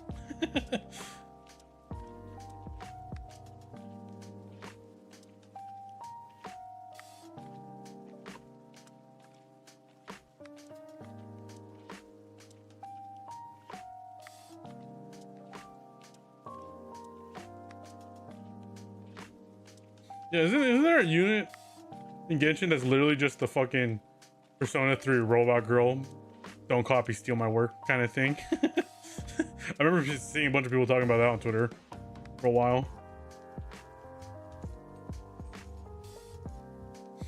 And people get mad at anything that Hoyo does. Hoyo does one thing. I remember people were so mad at Genshin for copying Breath of the Wild. Now everyone fucking stands that game. No. I thought there was a robot girl. I remember seeing artwork of her. It's just like Genshin. Like mechanical legs and arms and everything. Supposed to be a spear user or something? Robot girl, yes, okay. Inefa, that's her name, yeah.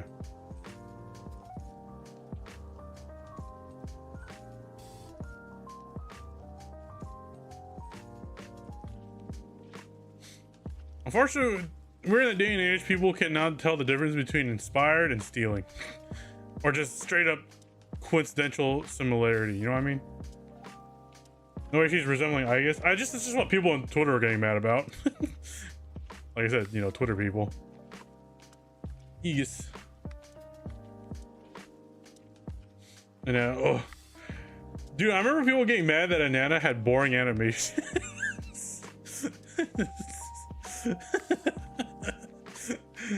Oh man.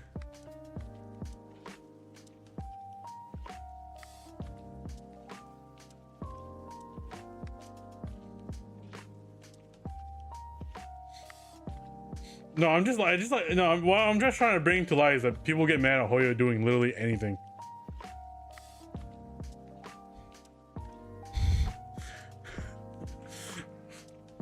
Remember, Kevin had drama because male banner and no female co-banner. But that's just the cringe male hater Westerners. They don't appreciate truly who Castellana is.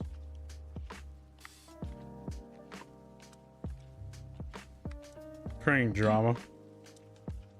True.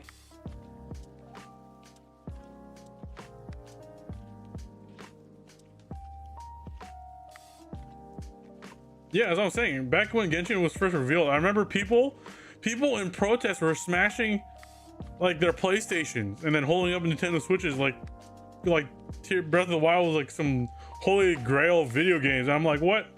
They tried to boycott Kevin. Yeah.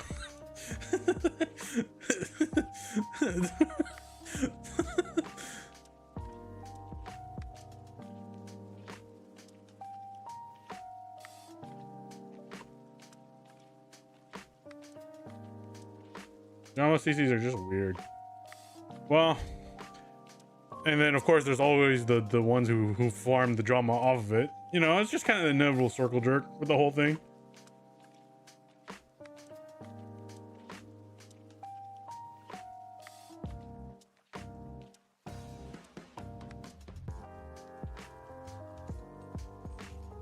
How opinion find out everything art related.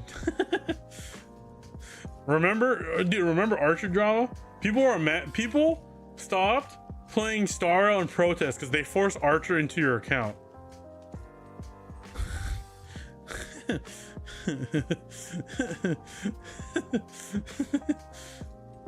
Becomes trash. Yeah, I know what you mean. Raise your party all your consent. It's the same reason why people never claim Dr. Ratio. There's this slight group of like players in Hoyo and both Genshin ZZZ and Star Rail. They just absolutely hate the male characters.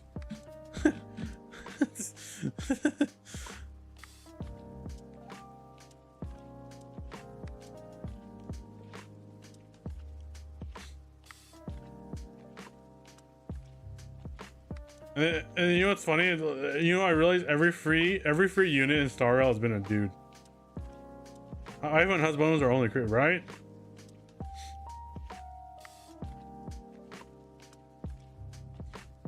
Like, I wish Zenless had more male characters because a lot of them were cool. Although none of them have stood out enough for me to pull. Like Hugo was in DPS that I didn't want to build. I mean, Lycon, I don't need an ice stun, so he's just kind of sitting there. Haramasa doesn't play fun for me personally. I actually don't. Okay, maybe out of all the males, Haramasa is the one I don't like the design most in Zenless. Billy is cool, but he sucks. He's like garbage. I wish Billy was at least a usable unit. You know, poster boy. Free shit, right? Yeah, exactly. Dude. People are able, free to plays are able to clear. I've seen free to plays clear anomaly arbitration with E0 S0 fucking Archer against Lygus. So he's literally a boon for everyone's account. Really usable. Yeah, but I don't know. He just doesn't flow right. You know what I mean? Especially his crouching shooting stance, which is his biggest damage window. And you can't even turn to aim it. You have to unlock, reset the position. Aren't usable. True. He just doesn't feel good. That's what I meant to say. He's not unusable. He just doesn't feel good to use.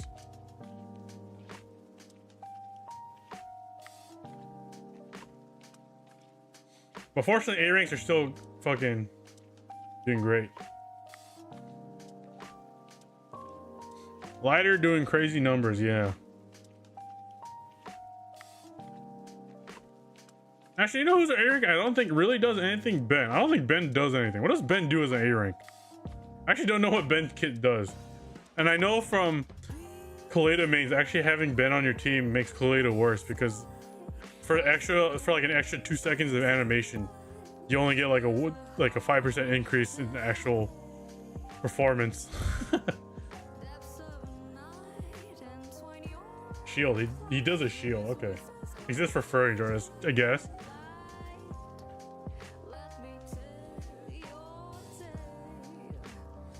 And block. That's true. He was the only one with the block parry mechanic, huh? Oh yeah. No, wait, was it him? I think it was either Ben or Kaleda that reduced your tag assist by 1. Wait, it's Lycanon's birthday today. Speaking of Thyrans, apparently it's Lycanon's birthday today. Happy birthday, Lycanon, and all the furry bait you produced.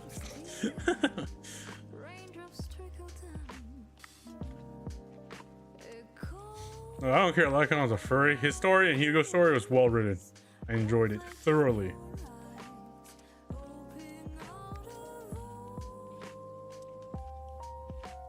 Bro, this isn't a new Digimon game? What the fuck? Okay, we might play Digimon next. I just saw some of the character screenshots. Okay, maybe we're playing Digimon next, guys. Holy fuck, mother of underboob, that's a Digimon character. Okay.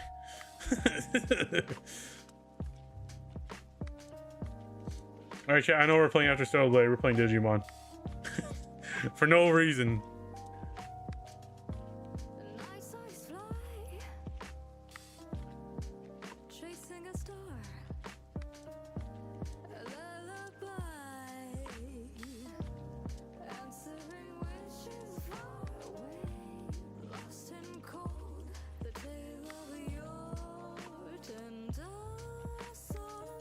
Okay, oh, let me close Twitter here. You know what I think Hoyo is Hoyo. I guess because Hoyo is probably one of the more mainstream gachas these days, gacha companies. I feel like everything they do always has to come with like a complaint, right? As easy as a wife again is your dad. Yeah, for sure. And with its higher age rating, they've been getting away with crazier designs than both Genshin and Star Rail combined. Speaking of Genshin, what was that new girl? I remember, speaking of people getting mad at Hoyo doing thing, there's Genshin, like there's this new character where like she shows so much cleavage compared to any other Genshin character. And people were trying to cancel. Yeah, Llama. Hell, people were getting mad on Llama. People were review bombing the App Store.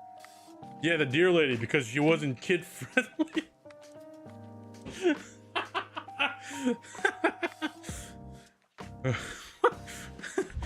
God forbid a woman shows cleavage. Oh God. She's lovely. She looks cool. If I was playing Genshin, I'd probably pull for her. Her design's cool. I also like that if you get an over nod Karai character, she gets like double horns. That's cool.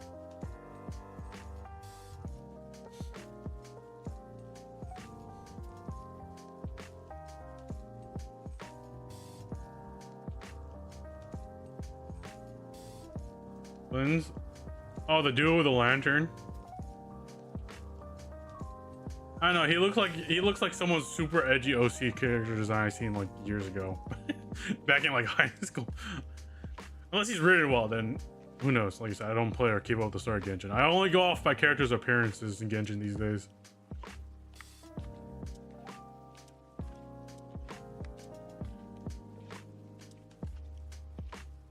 He's a prim and proper guy? Okay, he just looks really fucking edgy.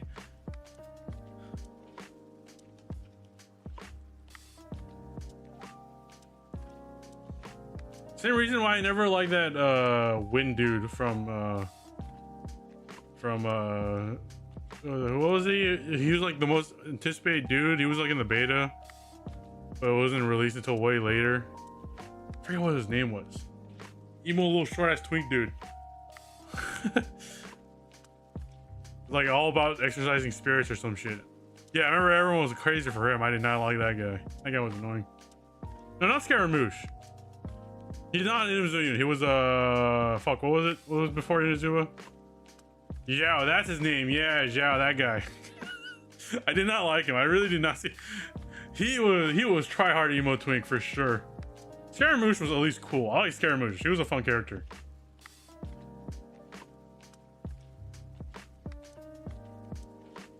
And I remember doing Scaramouche's event when he dropped. That was cool.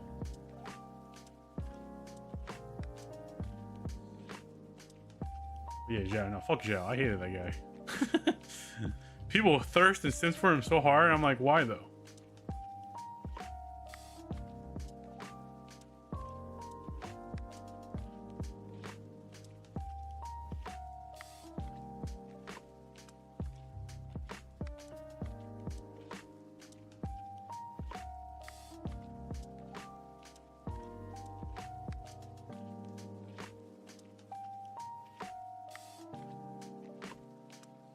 Trying to think. I don't think there's any other character in Genshin that's come out that I really love the design of.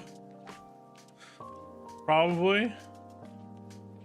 Then again, I haven't really been keeping up with most of the designs. It's mostly just been a flash.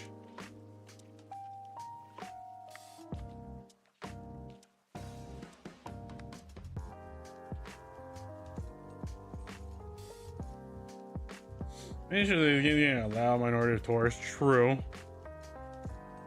Although I still think Genshin, out of all the three main Hoyo gachas, is probably the one with the biggest like casual audience. Because remember, Genshin had the advantage of being released on console. That's the big one. That's the big one. You don't see how I understand gacha works. That was another big contention for. I think Genshin was a lot of people's first take on gacha, and they were also spoiled by how pretty fair the rates were. Because when people played other gacha, because I remember people decided to play other gacha games and realized Genshin has a pretty fair pity system, though expensive. At least they have a pity system. As someone who's played FGO for years, since the release of Global and also JP, yeah. Although I think Genshin has banner bloat issue now, don't they? I remember watching a couple of videos of people talking about the banner bloat and how they only added like three new standard like 5 stars throughout the years of Genshin's existence. That's also the inevitability. Like I think also FGO is also a prime example of character bloat. Like pulling on standard banner in FGO is like literally shooting yourself on the foot. Like why would you ever do that? Like, you say attractive female characters generally sell more rather than male. True. Somehow people disagree. Mainly Westerners will somehow disagree.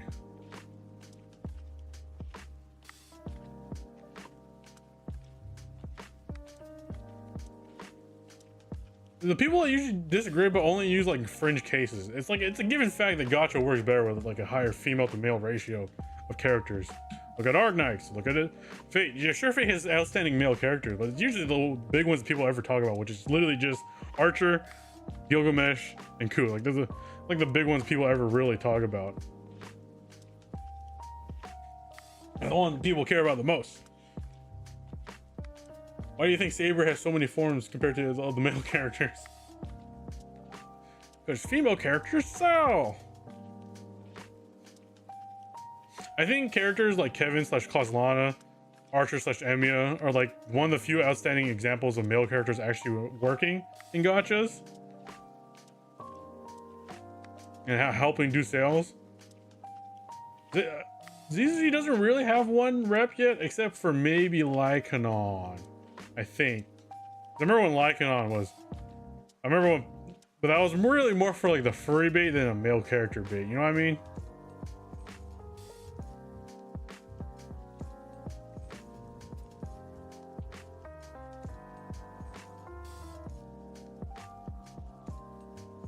Okay, rep needs to be more in time. Yeah.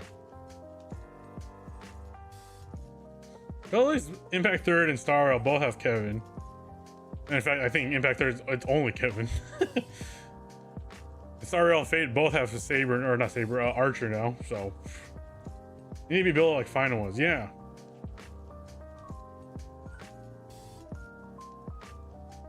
I guess Genshin had what's that fucking guy? For a while it was the Earth Archon. What was his name? Zhongli or something like that. And then it was eventually that water dragon guy, Nouvelette, whatever. Yeah, there you go. Those guys. Yeah, Zhongli, Nouvelette. They're the male reps for sure. Like their numbers did well for male characters.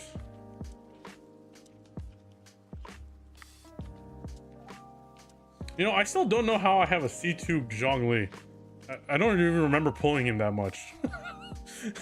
That's just something that always surprises me every time I go back to my Genshin account. It's just that random C2 Zhongli just chilling on my account.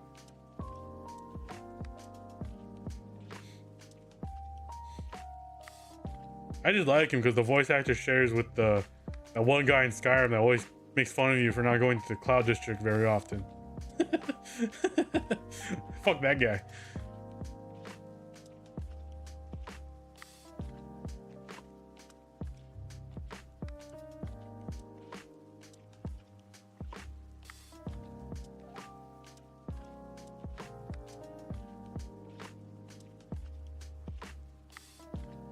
Yeah, I'm trying to think. I don't think Xenos really has.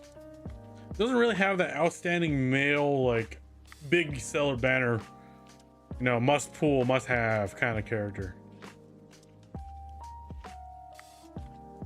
Yeah, then I quote a fat cow, more damage than the Electro Archon or Fatuya Harbinger. Unfortunately, I think my problem is also at least is keeping Void Hunters or Void Hunter like characters at the top of like the meta, whereas motherfucking is it Star Rail and Genshin, like you have characters that are not like Archons or whatever or Emanators somehow doing less damage than some random fuck off on this planet. Okay, Kevin gets a pass because he's Emanator level. Casterist kind of makes sense. Aspect of depth, I guess, makes sense for her doing that much damage, but really? I mean, the Herda pops off. She feels like a proper Emanator now when you use the Herda. But her damage pales in comparison to a fucking Casterist to pump out. I don't mind March being stupid strong lore-wise, because but you know. Gear Wars is pretty easy. Yeah, I remember my biggest gripe for Genshin was that its endgame for me was never engaging enough. It was just kind of like something I had to annoyingly do. It was also kind of like that for Star Rail a little bit. MOC was fun for a while, and then got boring. Then they released Pure Fiction, so that was fun. And then they did Apocalyptic Shadow. So now I don't mind doing Star Rail. Now with Anomaly Arbitrations, for sure. I like Star Rail's endgame. ZZ endgame's not too bad either. Shiyu Defense and Deadly Assault's fun. Although we could use something more. Cover Shadow is optional. Yeah, I think what Hoyo needs to do is literally just like put all the tough stuff optional, and they don't give gacha currency. It's just purely fun stuff. That's why I love Anomaly Arbitration. That shit kicks in my shins. But like, at least I could still have fun with it, and I don't have to worry about min-maxing the stars.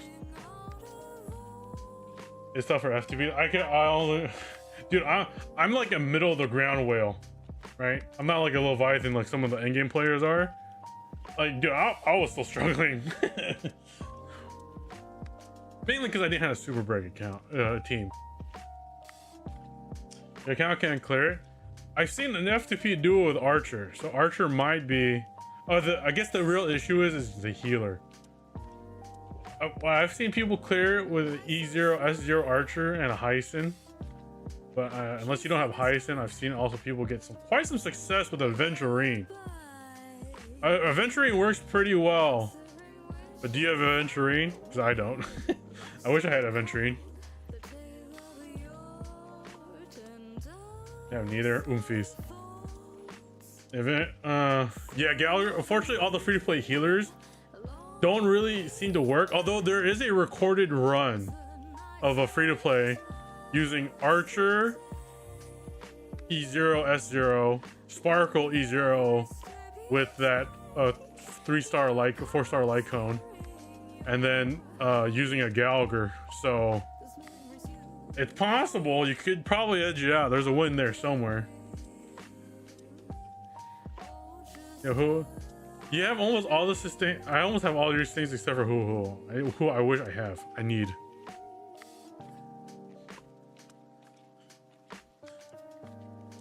Fushuan cannot deal with this with Lygus. Just due to the nature of how she tanks. Yeah, Fushuan gets deleted. Unfortunately. I've seen a Locho run. Although you have to really play your cards right. I was watching a stream of some guy on YouTube. I think his name was like Waveman or something. He was logging into like F2P accounts and trying to get them to win. I didn't even do it with a Locha, so it's possible. Locha might be possible, but you're definitely going to be doing a couple of resets. Too much down. Yeah, the issue is his downtime for sure.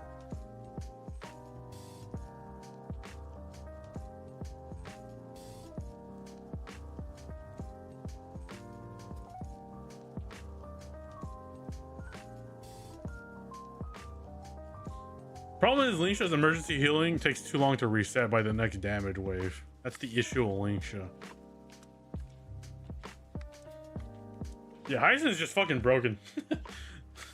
Whoever designed Hyson kind of fucked up. I'm gonna be real. As much as I love the character and her whole story against Aquila, yeah, whoever designed Hyson, they gotta reel it in.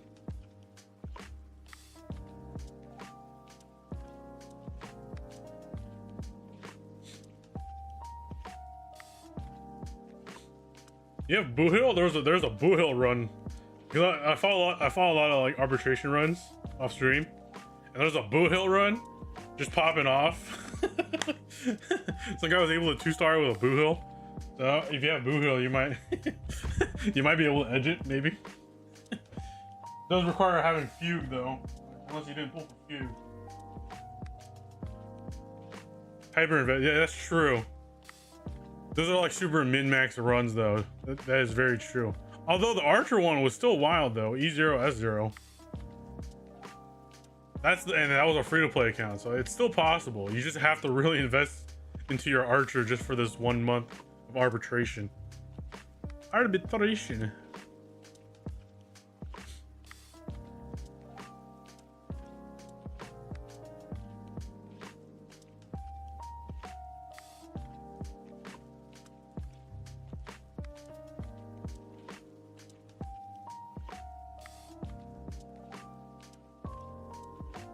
Johnny is her does.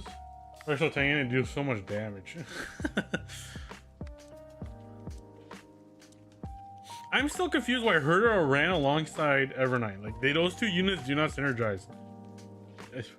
I'm still confused why the Herda was re-ran with Evernight. I mean, I guess for story reasons makes sense, but like really?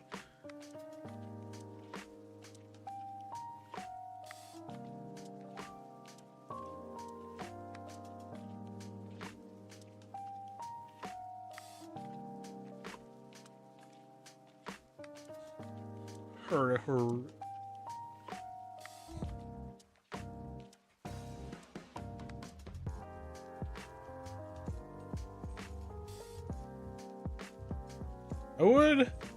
I would like to see what Xenos does for their other end games, because I mean, Deadly Style is fun, but you don't really kill the boss. You're just trying to do as much damage as you can. I want the satisfaction of beating something up. That's all that matters. That's why I said I think it's a smart move that arbitration isn't pull incentivized. It's just to see if your account can handle it or not, really. I think it's more of a benchmark of where your account is more than anything, which I think is a good thing. Because a lot of gacha games are afraid to add content that doesn't give you any free pulls or any gacha currency. But I think Star Rail is going the right direction by just having it use it as a benchmark. Star Rail has 3 benchmarks. Yeah, which I do enjoy. I like to see how other whales handle it, and I also like to see how the hyper invested F2Ps handle it. Which is what's fun, right? That's what you know. I mean, like I said, I had to do a wacky ass team for my knights because like I said, I'm running out of sustains to kind of hand out to my teams. Like I said, to do the knights, I had to throw a Fushuan on my dot team, and then I had to throw the Hyson on my archer team, and then. And since I didn't have a super break team, I had to brute force it with Castries and Evernight. Story eventing characters, yeah. See, and that's all that matters.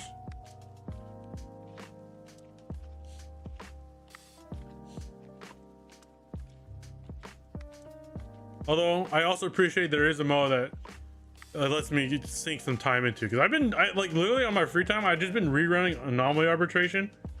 Because right now I'm trying to clear the harder version of the boss. I almost had it. I almost edged the 1. Almost. My issue is trying to clear that first wave fast enough. Because you only have 2 cycles to fight Lygus on the harder mode. And I am trying so hard. I was close one time and I almost... No sweat. That's a good mindset.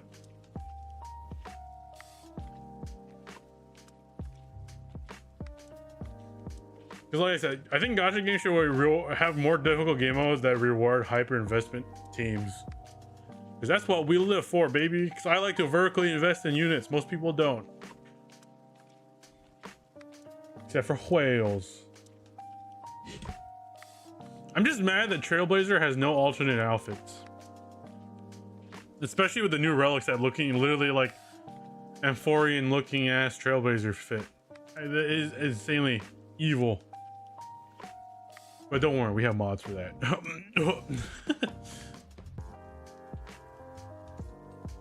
I actually found this very simple mod for Star Rail that I like. It's the only one I'm using. It literally just gives Stell a ponytail and leggings.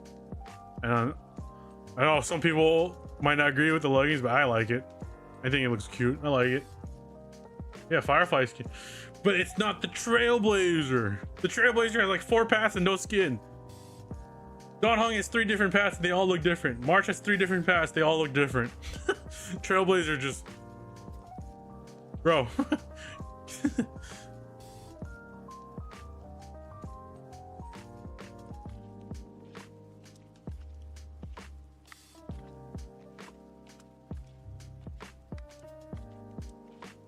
Well, you know something I've been wanting to do? So I kind of to change. I mean, fairs, but March's design was iconic, and they gave her a skin, 2 forms that have different art designs. I don't think people would be against having at least giving Trailblazer a skin though. You know what I'm saying? UGC? I have not. What's going on? What's going on with that? What's going on with that?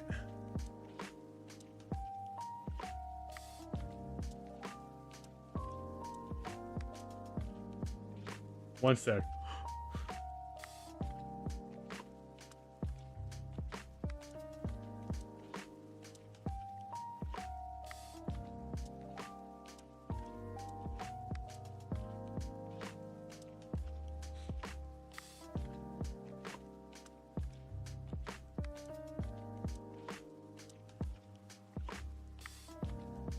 Dude, I am dying. It is hot right now. Oh, you got a whole video for it. All right, I thought you were just gonna type something out. What's going on in Genshin? What people getting mad at him out here?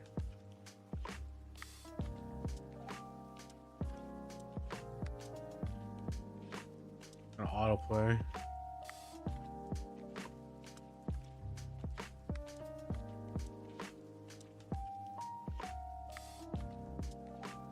So this is all made by a fan, right?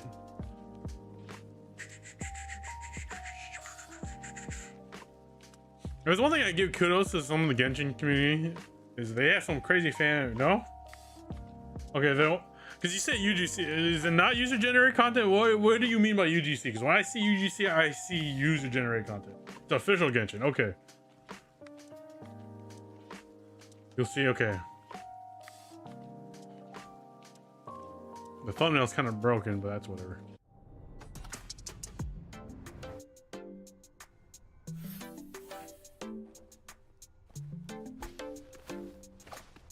This is Genshin, right?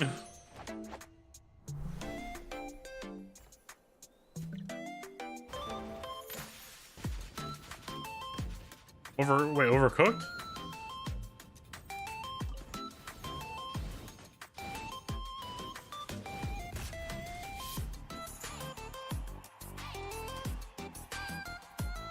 Fucking soccer? What?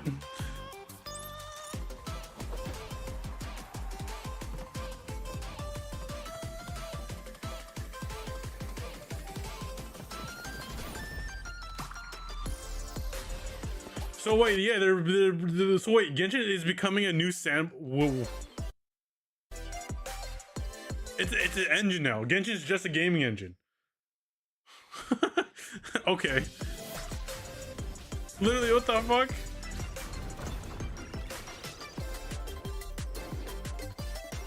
Honestly, this is how you keep your game alive forever. That's why I've been playing Fortnite with like the idiot, because you go to the store, you buy skins, you can mess around these user generate stuff, and it's fun times. Same thing with Roblox. Same reason why I play Roblox with idiots. It's the same stupid shit. Although Roblox sucks now, so I don't even bother. I was a boycott Roblox until they fix their shit.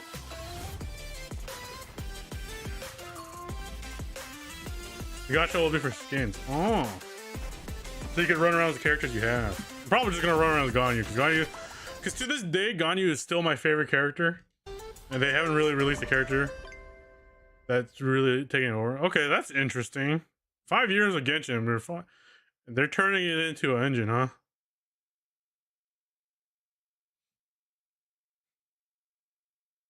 Can't wait till someone makes Five Nights at Rono. I can't wait for people to recreate Genshin Impact and Genshin. You know what'd be funny? Oh my god, can someone try to make Star Rail's combat in this?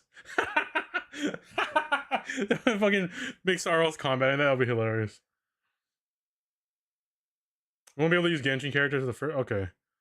So is this tied into Genshin's universe, or is it just like an off thing? Like it's like separate from Genshin itself? Question mark. Wait, no, wait. This isn't like Path of. This is more like a MOBA. Wait a minute, this is a MOBA. I just realized.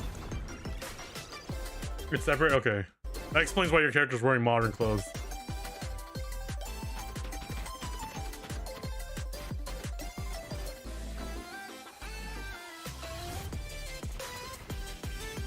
Interesting, they're doing this for Genshin. Wonder, I guess because Genshin is their longest standing, most profitable one. Oh my god, I just realized that's PVZ.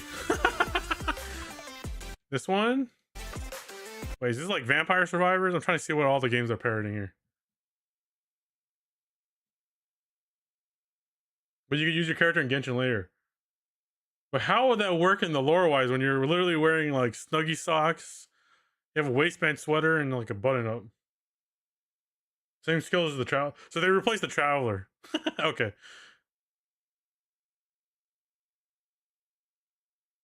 Okay. So it looks like they had Mario Party here. So I thought this was it. Or isn't it? Just like the Mario Party looking thing. And then like, wait a minute, Overcooked. So there's Overcooked. This is just a tower defense. Not looking too interesting. Okay, so it was more like Monopoly. Okay, so what I know with Fortnite, because when you buy the skins, it lets you use those skins as models and NPCs in your custom games, like the creator of the custom game.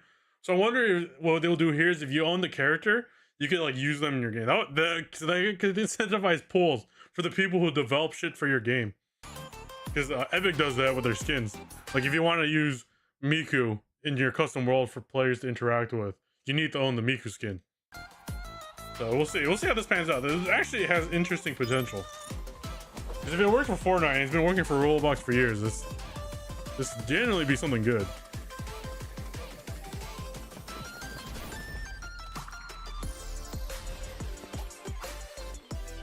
I don't know how that part works, so we'll see. Like I said, this is all early development, right? There's the MOBA. I think this is the Fall Guys one, right? Yeah, that was Fall Guys, MOBA. What is this? Is this Valorant / Counter-Strike? They did a different gacha. Okay.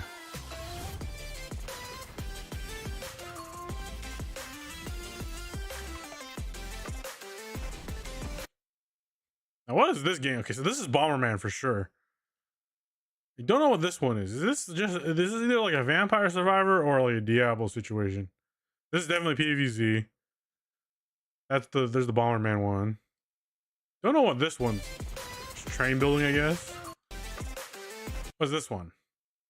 Is this that one liar game? I don't know. You get mismatched and the currency is different from Genshin. Okay, that's cool. I'm gonna care less about this. I don't know, it just seems interesting. I'm just kind of looking at it. Oh boy, I'm gonna start getting Genshin in my recommended now because I fucking play this.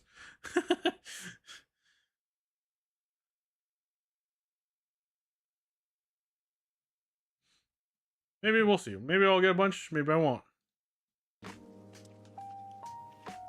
Not why I play Genshin. True, you play Genshin for Genshin, right? But it's nice to have something during the downtime in Genshin, which I think that's what that brings to the table, for sure. Really, you don't like Fortnite Roblox? Well, you don't like the... To be fair, a lot of the UGC stuff is slop, to be fair, but when you do find the gems, they're a great time. Play a normal game? True.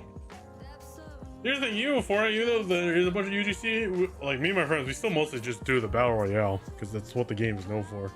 It's what works. I mean, we used to play Apex Legends, but that game is too many cheaters. Runs like shit. Has the worst visibility known to shooters. PUBG. PUBG is just, I don't even know how people play PUBG. That game is so poorly developed. It let things running on sticks and bandages for sure.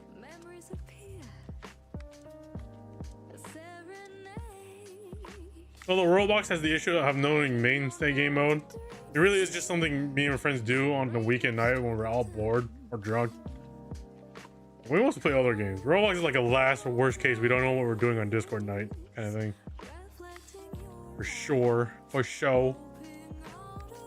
Although that Genshin does have, that Genshin UGC thing has me interested. We'll see how that turns out. I would like to see someone create Star Rail or another Hoyo game within the UGC. That'd be really funny. Not for you, Ferris.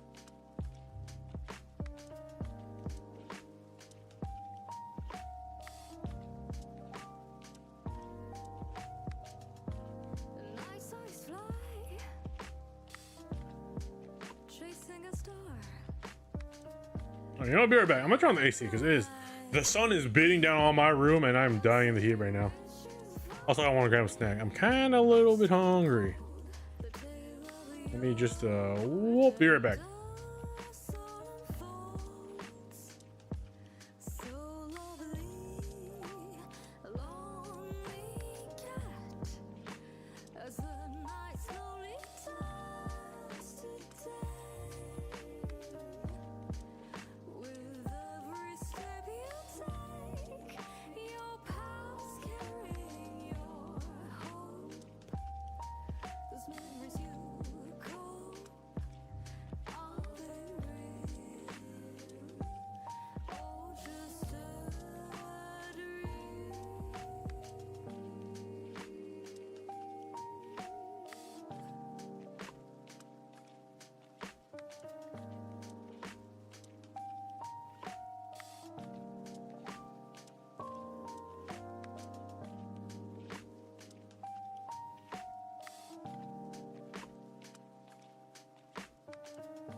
Return. I just ate 2 Nutter Butters a little too fast.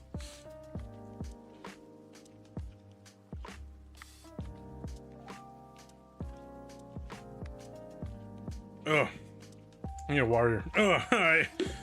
So happens when you eat food too fast. I might choke on it.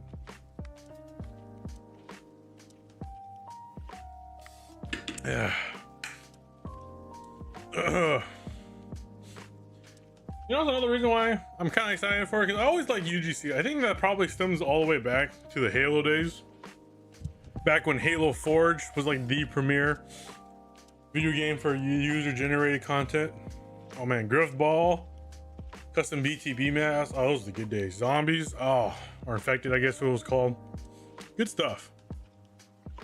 I mean, yeah, sure, UGC content is usually slop and trying to get clicks, but when the gems come out, they're great.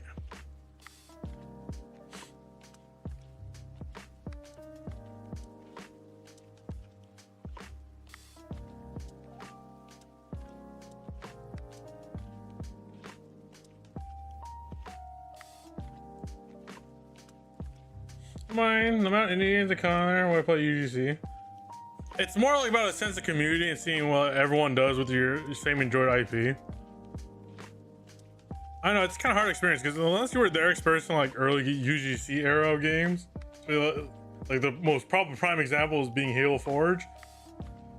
Like it was just cool browsing lobbies, seeing what people were doing, and just hanging out because you know you want to do, because it also has the advantage of still showing off your account progress in that like IP, you know. Yeah, there are indie games, true, but we're how they're gonna, well, we'll see how they'll monetize it, because depending on how they monetize it can make or break the UGC thing. Like Forge was just free, it was just a bonus. You didn't have to interact with it. You could still play Halo campaign, play multiplayer, or go to some guy's fucking race course in Halo. It was all just there. Fortnite, like, it's just there. You don't have to interact with it. You could just play the battle royale. Unfortunately, Roblox, it does fall into the issue of some of them are just rip-offs of indie games instead of something completely original and fun using Roblox mechanics. It's always a little bit harder to enjoy that one. So we'll see. Yeah, Roblox has the issue of letting people monetize it. The reason why Fortnite and Halo Forge work so well is because there's no monetization incentive really for the creators. It's just something fun for the community, you know. And then of course the way Fortnite monetizes it, like I said, if you want to use certain skins or weapons, you need to own the skin first if you want to use it in your thing. Whereas Halo, it's just there. It's just there. It's cool. Log in and go fighting your friend with a 2x4.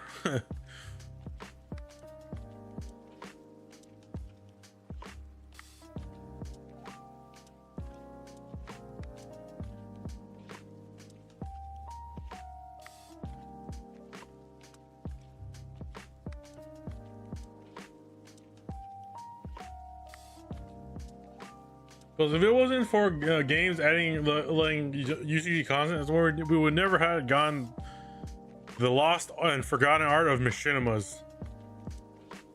Man, that's an early 2000 term. Does anyone remember fucking machinima? It shouldn't. If it starts affecting the main game, that's when it becomes an issue. Like I said, because how both Fortnite and Halo did it, it did not affect the main game at all. It's just something you could do with the boys, you know. You know, it's just something y'all gotta have fun with. It's not, it doesn't impact your performance, doesn't make you shoot better, doesn't give you bonus. Although Fortnite does have the bonus that you could level up your battle pass though by playing community games. There is a cap how many levels you can get per week, but still, that's what's cool. Same with Halo. Like if you played the custom lobbies, you still level up your account. I don't think it can work in the context of Genshin due to being a gacha and how resource management works. So they definitely can't go that route. But what they could do, because like I said, they're going to do a gacha for the cosmetics, right? You can make it if you play other people's games. You get... Yeah, so inevitably farm those custom levels with people farming XP. It's happened a bunch of times. It's really up to how Hoyo wants to moderate that. I don't know, Hoyo, when it comes to moderating the game, they're either overzealous or they don't do anything at all. Because I remember what was it, back in the early days of Genshin, they were like banning accounts for using an auto clicker. But apparently you could get banned using an auto clicker software, but if it's hardware, like my controller, which has a turbo mode that automatically does the input, that doesn't get you banned. So I don't know. But after that whole event, Hoyo was like, okay, maybe we do need a skip button in our games.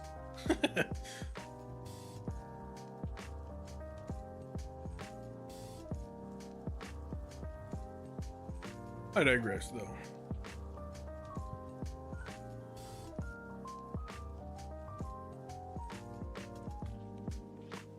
Just how NHGs work. True.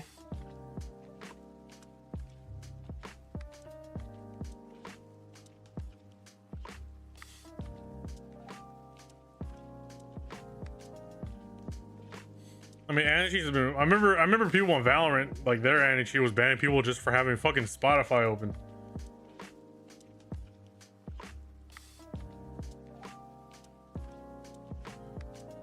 Okay, but what does Genshin need an anti-cheat? Like, there's no PvP. Like, the anti-cheat should only purely be used to stop a guest from like doing anything that gives you monetary gain. But it's like, it's a PvE game.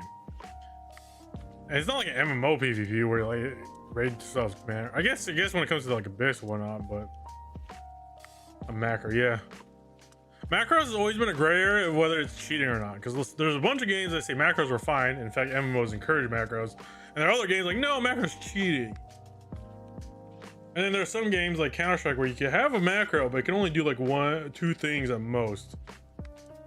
1 or 2 things at most. WoW used to have crazy macros, but then WoW eventually is like, no, you can only macro up to like 3 things now, or a cosmetic thing. Macro is kind of one of those just gray area of, because all hardware could natively do it. Question is, should we allow it?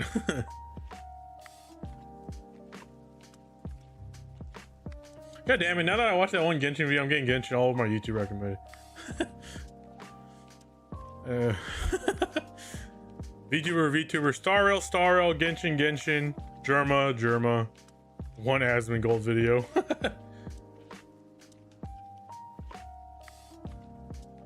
There parties and cause a lot of situation. You just want to stop people from spawning shit ton of primo gems. I guess true.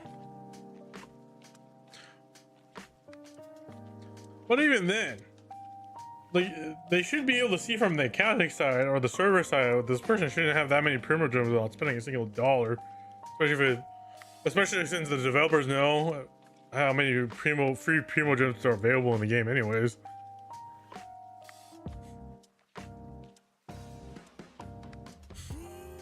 You know what I realized? I don't know why Genshin was the first game I ever actually decided to spend money on gacha on, and because of that, I've never played a gacha now without at least spending a couple 60s on it, sometimes 100, and just never coming back. I don't know how I played FGO free to play for almost more than half a decade. Oh boy. A lot of player mine would be more expensive. I guess true. But when it comes to just monitor, it doesn't have to be live. There's a bunch of automatic systems that could do that, which is pretty much an anti-cheat already, I guess. True. Like if the only thing they care about is people spawning in more primo gems, then they could easily just make one thing instead of using an overloaded anti-cheat. But to be fair, I don't know where Hoyo gets their anti-cheat, because when you're running their game, it does use kernel level anti-cheat, and it does ping a data server over in China, which is why I don't usually have anything important open when I'm playing a Hoyo game, just for what they're trying to send over. Also, thanks to stuff like VPNs, I'm able to contain what goes in and out.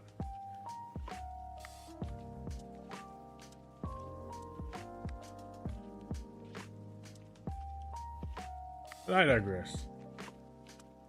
Certain parties. True. I think another important thing, I guess, the anti-cheat is also, since it technically is a multiplayer game, they're trying to protect people's accounts as well.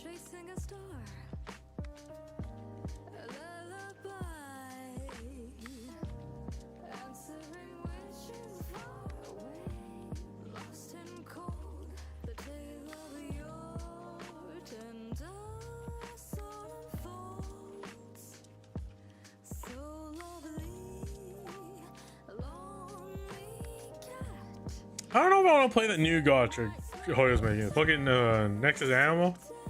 Is that what it's called, right? Because when I realized the gameplay was battle chess, I was kind of like, oh.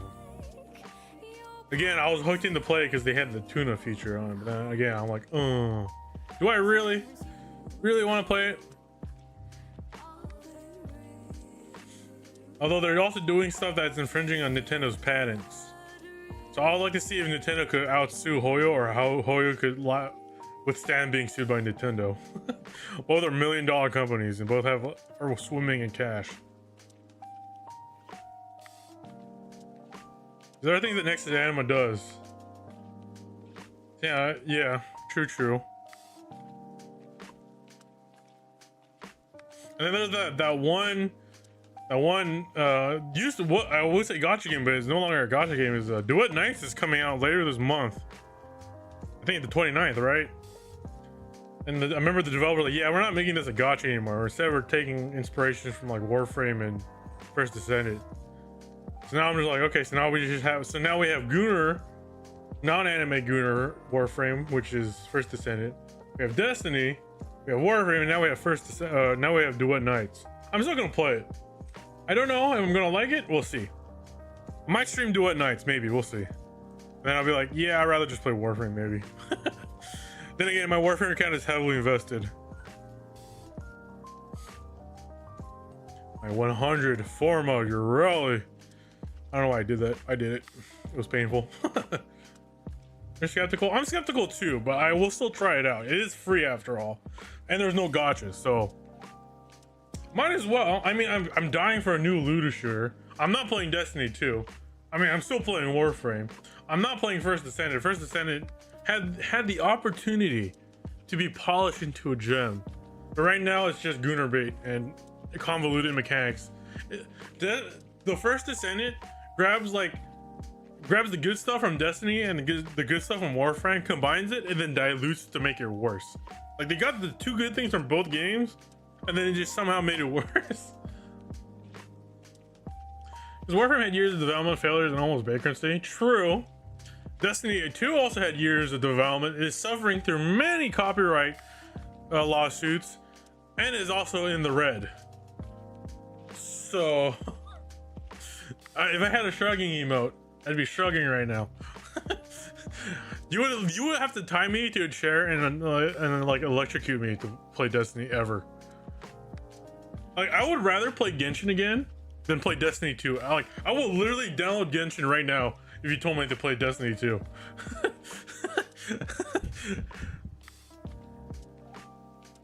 Because like, part of me still wants to enjoy Genshin.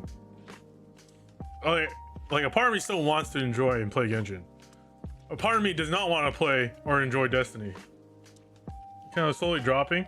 Well, I'm not sure you've been following with Warframe dev stuff, but they've been cooking. Yeah, the update's been slow after 1999. We've had a content drop for like almost a year now, but they are about to drop they're about to drop a new open area later this month, and then they're gonna drop a whole new star system, which is Tau. So that's gonna be exciting. That I'm waiting for. Because right now people are only really getting hyped for new Prime Warframes, but like, really, it's like it's just a new Warframe. It's just a Warframe but golden. It has 10% better base stats. I say that, but I'm over here got excited at you early Prime. But I digress.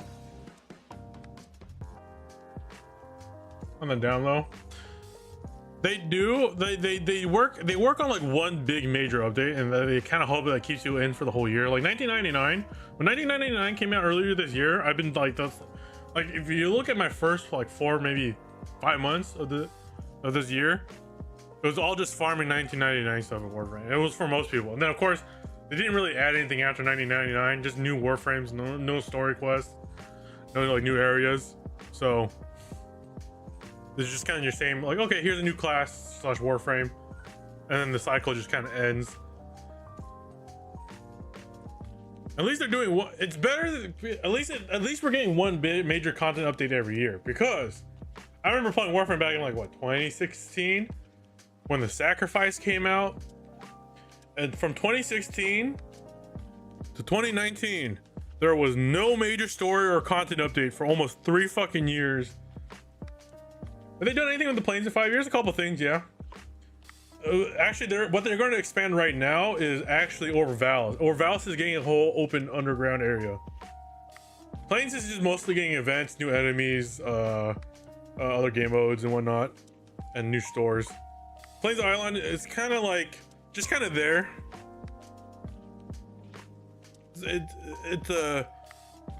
It's just kind of there. It's really there for amps. That's all it is really used for right now.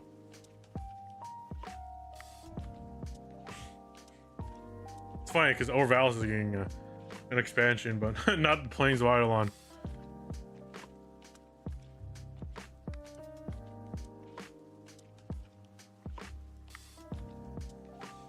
we'll see. Like I said, I mean, like I said, as someone who watches the Warframe dev streams, especially with the next update, they're fixing a lot of issues I have with the damage scaling. Because Warframe also, believe it or not, whoop-de-whoop was having damage inflation issues, and they were adding a bunch of stupid mechanics that was making it unfun doing builds. But they're gonna address it in the next update, so we'll see how that turns out. The third orb mother is still in the ice. Yeah, we don't. Despite Orb Val's getting an expansion, the third orb is still unused. And in fact, I believe at TennoCon they asked the developers if they're going to do anything with her, and classic DE was like, "It's on the back burner. It's being worked on. It's on the back burner," they said. They're more focused on pumping in the new star system, which is Tau, which I don't mind. A whole new star system, which is Tau, is cool, and cinematic story quests and whatnot, and more weird ass time traveling shenanigans.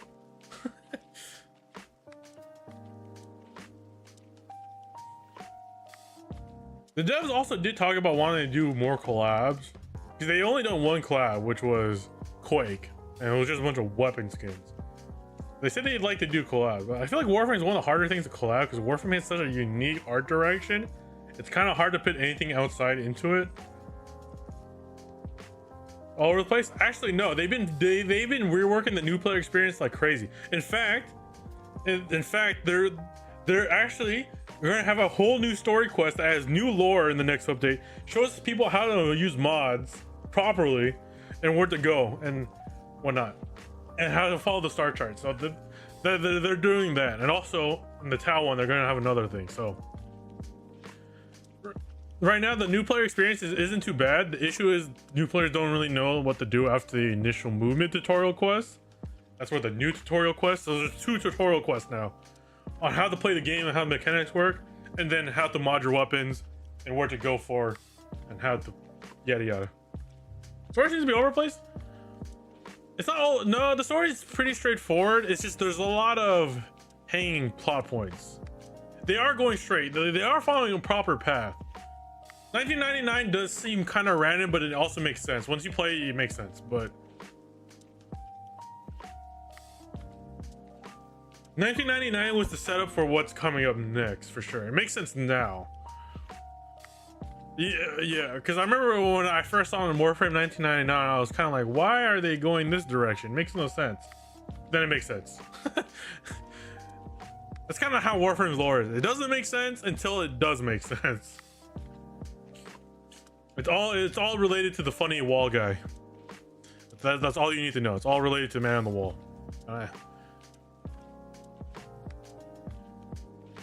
In fact, 1999 gave more plot points and filled in plot holes with Duviri. That's something I was not expecting 1999 to do. Actually fill in plot points for Duviri. Still weird. It is weird. It is thematically what Warframe is. That's weird. Yes, I get that part. Also weird is the only word where the I is after the E. Nerd. So the Guilty Gear method. Yes, that man. Who? That man? The man. Where? From the backyard. Where? Backyard. That man. Who's the man? The man.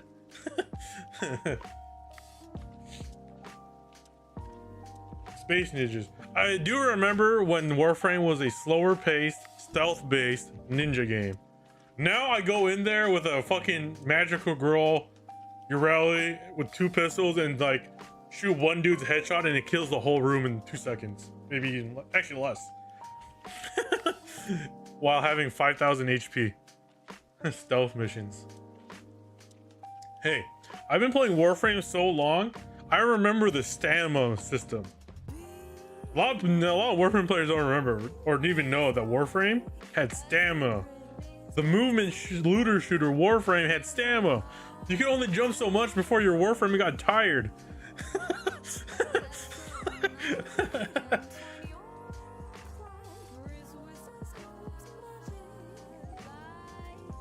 Abilities were mods. That too. Oh, oh, those are the days. And then they eventually turned into the subsuming mechanic, which I like. I think that's what I like about Warframe, is the subsume mechanic. Or you could be like, I like this guy's ability, but I want it on this guy's abilities. And you do that. Great. Love it. It's also what makes off-meta characters meta. That's also like about Warframe. You can get low-tier characters like me, if someone's played Ureli forever, who's literally, for the longest time, was at the bottom of the tier list. But I turned her into a crit tanking machine, and now everyone else, once her prime came out, started seeing my way. Now I'm not cool anymore. I'm not trying to sound like a hipster, but I was maining Ureli before maining Ureli was cool. Okay?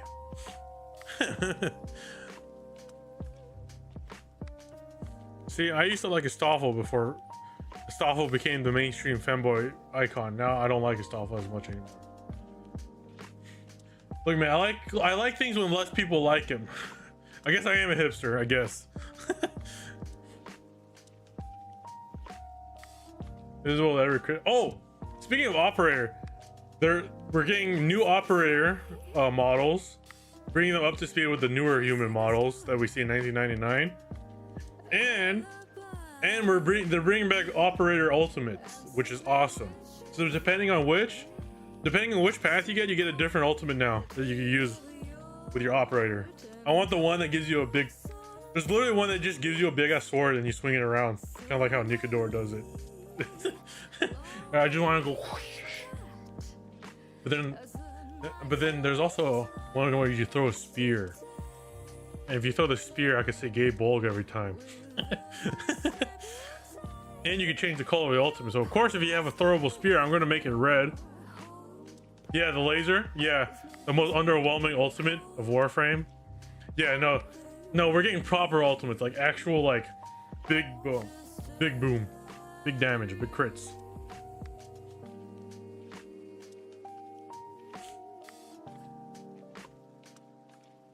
The first iteration of operating skills were just The only useful one was the one that stopped you from getting knocked down, but then Prime Sure-Footed came out, so there was like almost no point. Energy, yeah, everyone uses the energy regen one, but now there's one for shield gating, one for energy. I use the one to give my amp big damage because you know, it's nice to have that damage against certain enemies in the game. We'll see how Warframe goes. Again, if you're looking for a looter shooter, just play Warframe. It's probably one of the better ones out there. Unless you're Vel, who likes to just be absolutely chokeholded by Bungie. No, what do you even do in Destiny these days? What do you do when you log into Destiny? Do you just kind of go on Iron Banner or something, get fucking clapped, and go home and cry? Borderlands 2. Or we could play Borderlands 4 if it was running well, because apparently everyone says Borderlands 4 is like true to form. It feels like Borderlands 2, but open world. The better open world. But you know, the game runs like ass. Think about the good old days. You know, it's also going to be hard for me to enjoy him, because one of my favorite characters in Destiny was Zavala, and he was voiced by none other than Lance Reddick. Since Lance Reddick is gone, I don't know if I could ever enjoy Zavala as a character anymore. I'm just looking over, right? I'll be real though, like Destiny still looks nice. Like the game still artistically looks nice. Like I could stare at Destiny screenshots all day. What are you guys doing in that game? Doing Vault of Glass again for the 50th time? I remember. Wait, can you even do a Vault of Glass, or was Vault of Glass vaulted again? It's over. Yeah, you know. I remember I came back to Destiny 2 because of Forsaken, and you know what's funny? The expansion right after Forsaken vaulted Forsaken. So the expansion I enjoyed so much is vaulted, and I can just never play it again. Bring back Forsaken. Forsaken was good. Yeah, if only they didn't vault all their content, and then how did they not have backups? Like they actually deleted it. Like, oh, we don't have the Red War in any of your data. None of your mega data servers, Bungie. You don't have the Red War sitting on a hard drive, like anywhere. Who's doing the corporate decisions at Bungie? Like they need to be fired, bro.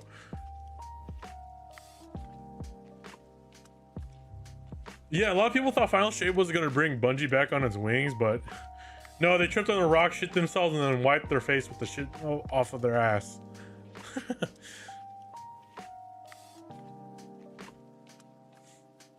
'Cause I remember when you bought the season, you had access to the dungeon, but now you have to buy the season and then the dungeon separately. Because they know they're running out of players, they're running out of money.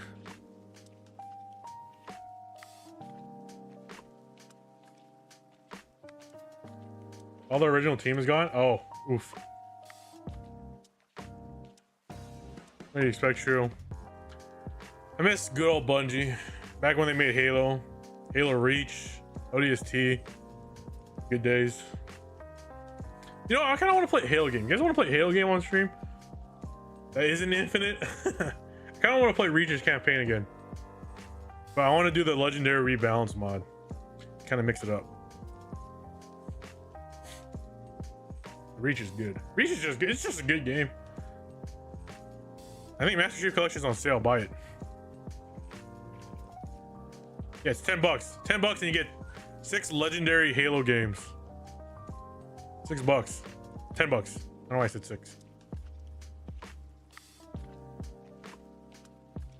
Although one day they'll give us Halo 5.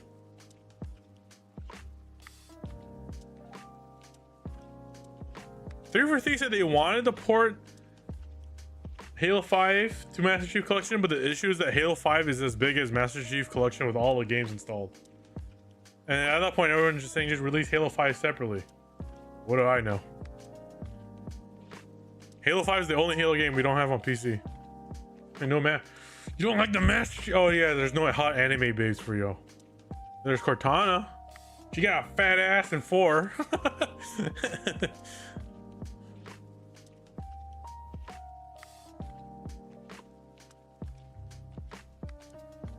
This schizo wife.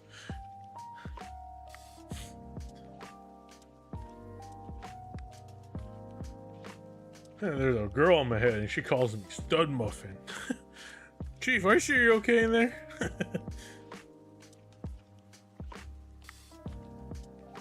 You know, maybe that's what we'll do. Maybe after we finish, I said maybe like 5 times in a row there. What the fuck?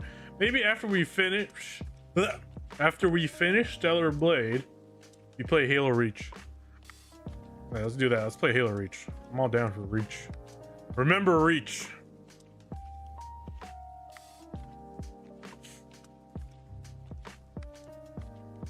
We do that. Reach would be cool. It's a fun little intermission game.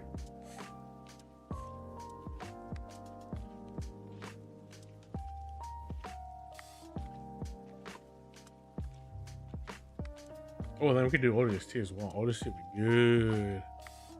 ODST is another classic.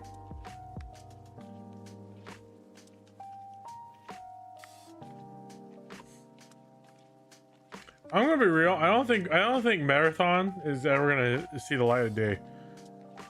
But how little with Bungie being in the red, with the lawsuit, with I think it's 2 lawsuits that was against Marathon, and of course the lawsuits going against Destiny. I don't think Bungie has the money to continue making Marathon. Play an EA game. Oh wait. Is there an EA game that's even worth playing these days?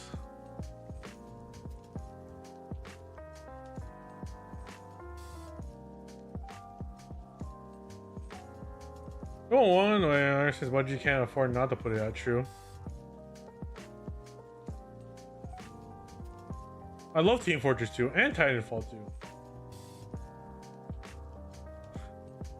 Or for no. I want to play the sequel to Star Wars Jedi Star Wars The Last Jedi or whatever. Remember that? Remember we played that back in the day? Year 1 booze? But I heard the sequel still runs like ass, so I don't know if I want to touch it. That was fun. Yeah, I don't know. What other EA game is out there?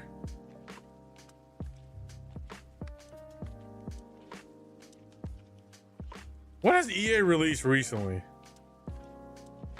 Let me go on their Steam page. EA, Electronic Arts. What have they published?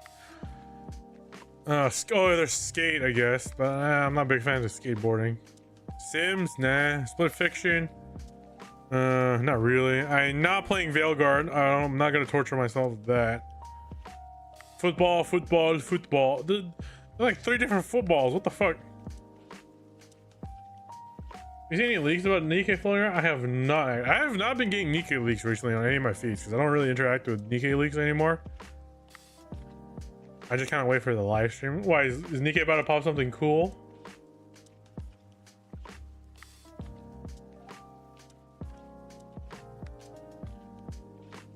I guess we could play Mass Effect. You got blasted by Nikkei leaks? What, did they show fucking Rappy's pussy or something? What happened? What happened?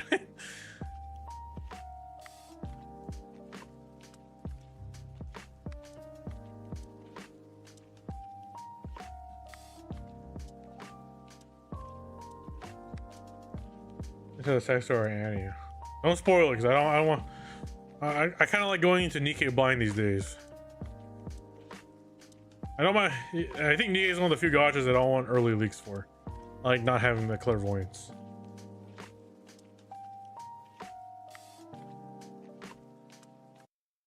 Well, what was this name? This Nikkei OST was just recommended to me on YouTube. What was this one?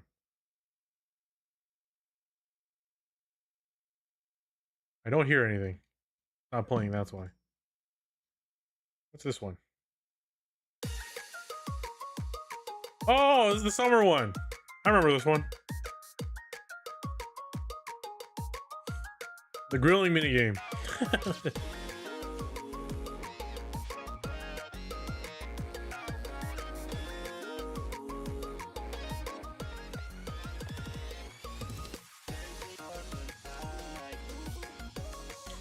Yeah, I love Cosmo Graphics. Such a good composer.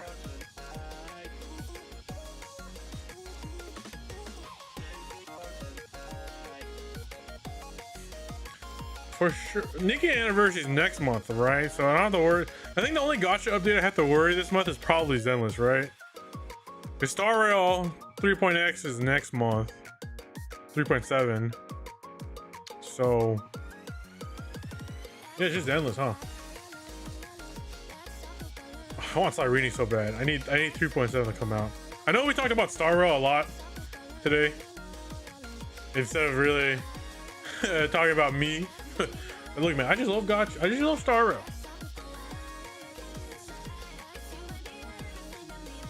I'm kind of sad that I missed out on the entirety of Pentacone when it was coming out.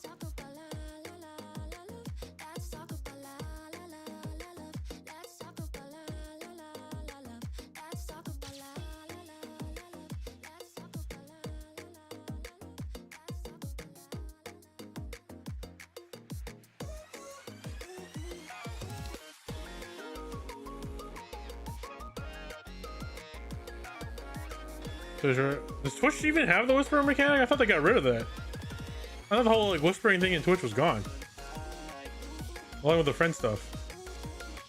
I thought they got rid of it. I thought they deleted it. You got images. Oh, what Nikkei leaks you want? I got images.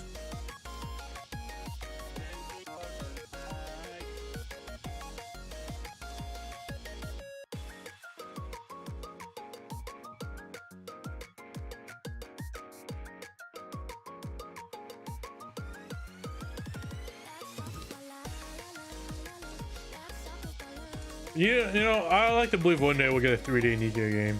One day. And no, I'm so excited to see what Shift Up does for their next non-gacha game.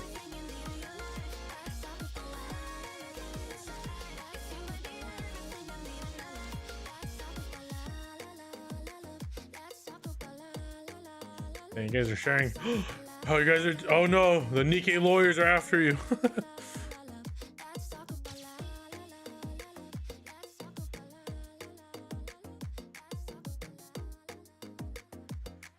You know the gacha game I do miss? It was actually Shift Up's debuting gacha game, Destiny Child. I played the shit out of that one. I know it wasn't that popular and it did hit EOS, but goddamn, that one was fun. I like that one. That one was good. I mean, I still appreciate Nikkei now. I love it, but I don't know. I like that one. That one was fun.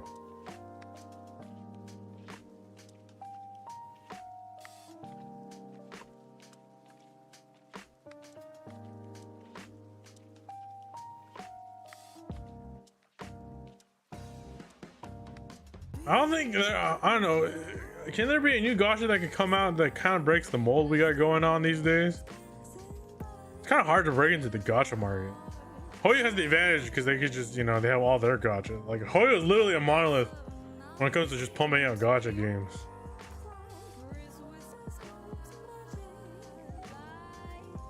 I mean, Uma Musume did shake it up, but like it's been in JP for a while. Like, I knew Uma was gonna do well. I didn't know it was gonna do this well. Although it is funny that everyone's so used to like the more mainstream gachas and their gacha rates that people are forgetting that Japanese gachas are very brutal and unforgiving when pulling.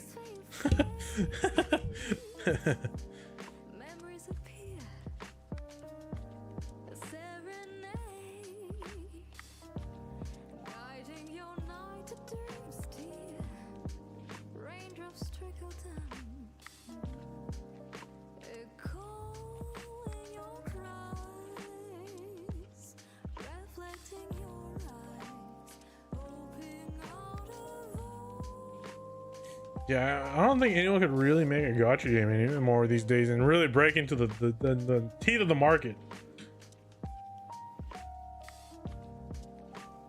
But then again, who knows? Because I think even other games, like I said, like Do It Nights understood that. I mean, and I could have probably stayed a gacha. I feel like enough people have played it, but they also decided to drop the gacha route. So Hiatus is just an anime game now, not a gacha game. Yeah, because everyone's just kind of, you know, statically in their own gacha circles, right? There's only a few psychopaths like me who play more than like 3 gachas at any given time. And even then, I'm starting to slow down. I only do like 2 main ones and 1 off gacha.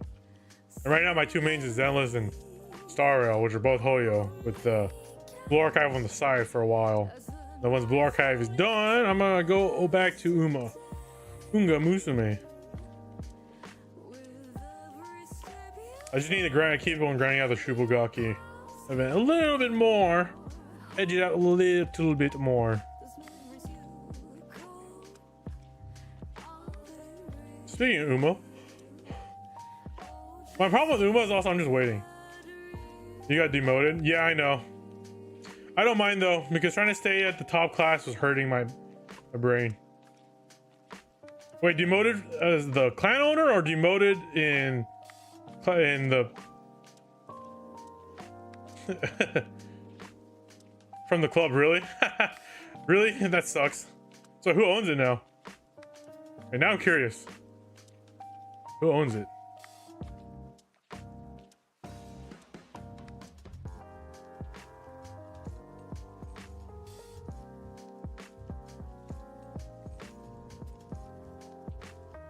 Why does it do that, man? I paid my carrots for that guild. You're gonna hear Uma jump scare because I'm opening the game right now.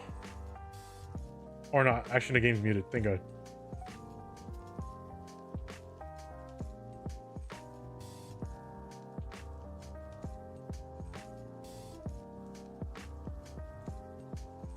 But who's the owner now?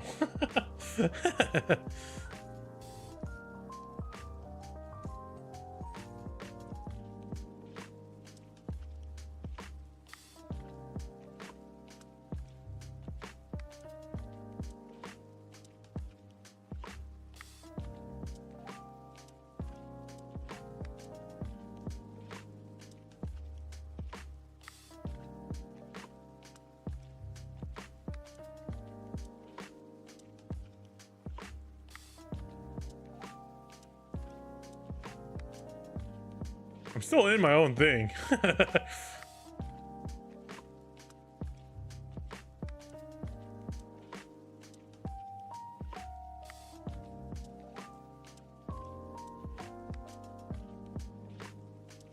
Ha! There's no way, guy. When did that happen? I didn't know that they actually kick you off the club.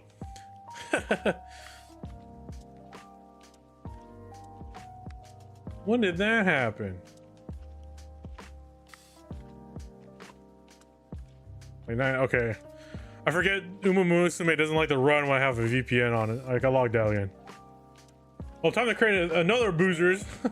A new boozers.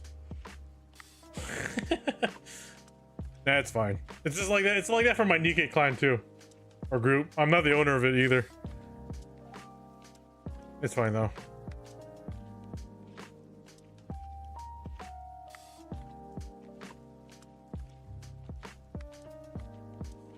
Oh shit, we're at the 3-hour mark. Oh noes! Sons of ooze.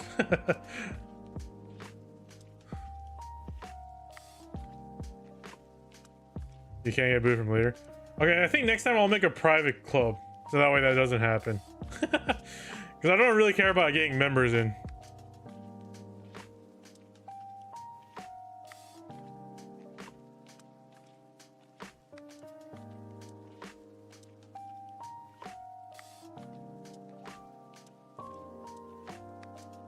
You know, I'm surprised. Ever since I lost leadership to the Nikkei group or clan I had, the guy who got transferred ownership never lost it. He's been owner since it's been transferred to him.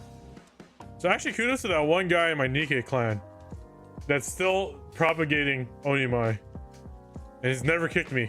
He's never kicked me. He's kicked off other people, but he never kicked me. I wonder if he could even kick me. Can you kick the guy who founded it? Question mark. That's what I'm wondering. The same question also applies for Uma.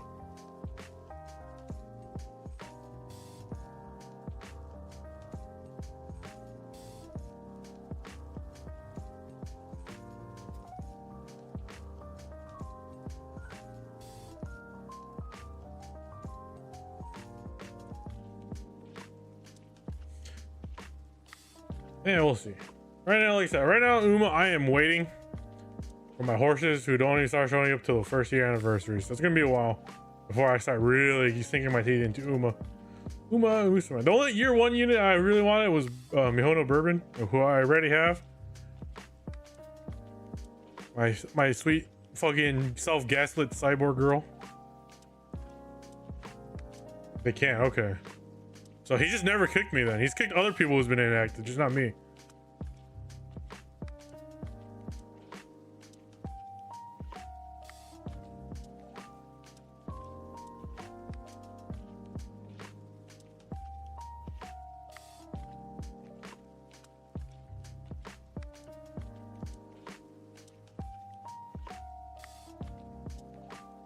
Oh. Okay, I'll make a private club next time. I don't know if I want to leave the Nikkei one because at least Nikkei I'm still reaping the benefit and the rewards. Not in Uma, not really.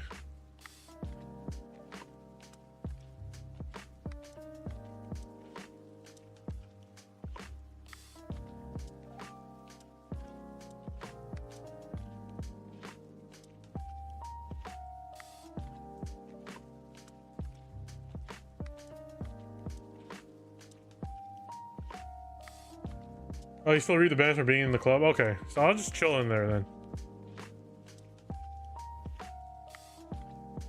The club ranking carrots? Oh, okay.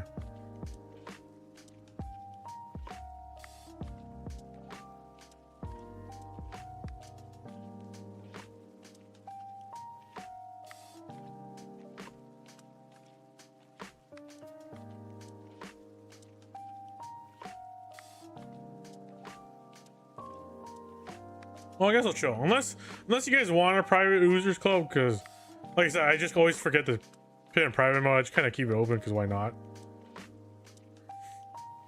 I would have made it private, just for all of us to circle jerk. Even if we're only D+ rank. I think I'm still the only like whale on that account, on that club.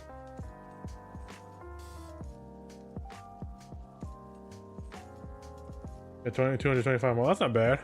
That's actually pretty good.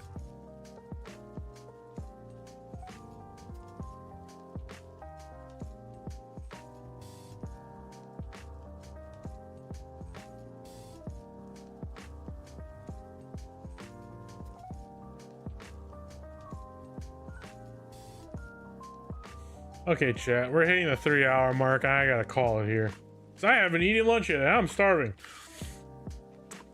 And I'm just gonna say we'll call it here. Thank you everybody for tuning in today. I'll see you all end of hiatus. I was gonna say next week. You guys got a leader appointing the guy who's the highest fan number as officers. Oh, okay. That's cool. I ripped my two friends that were officers in that group. The two officers in that group were my personal friends of mine. I have a good vacation. Yeah. Thank you everybody for sticking around.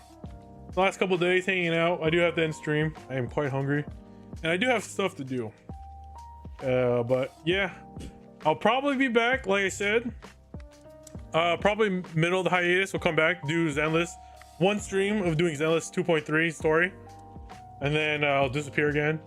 And I'll come back at the end of the month and continue doing Stellar Blade. Other than that, I don't really have any other announcements.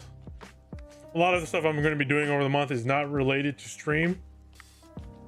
So I can't really divulge on what those are.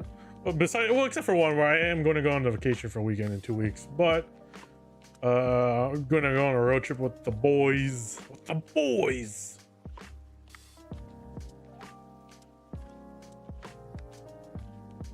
But yeah. I'll see you all. Well, I see you pretty much next time. I do, like I said, pay attention for the middle of the month. I will try to let you guys know a day or two beforehand if we do the Zenless 2.3 stream. But other than that, yeah, you all have a good one. I'm just gonna call it here. We hit the 3-hour mark. I got nothing else to really talk about today, but that's about it. Yeah. See you all next time, everybody. Actually, what's a good ending song first? I want to just end it on the same page. You know, what's a good ending song?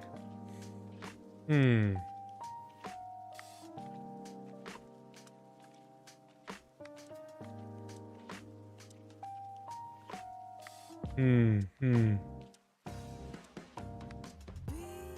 know. I don't got a good song then. Well, the lyrics just came back on Lonely Cat, so we'll end it with that one. All right, y'all have a good one. See y'all when I see you. Y'all behave yourselves. Don't worry. Like I said, we're going to be gone at least 2.5 weeks at most. Not entirely the entirety of October. Plus, we streamed for the first week of October, so you guys got a little extra booze at the start there. But yeah, y'all have a good one. Bye, everybody. Oh no, that's the wrong button. Whoops, this button. Nope, that button. That's the button.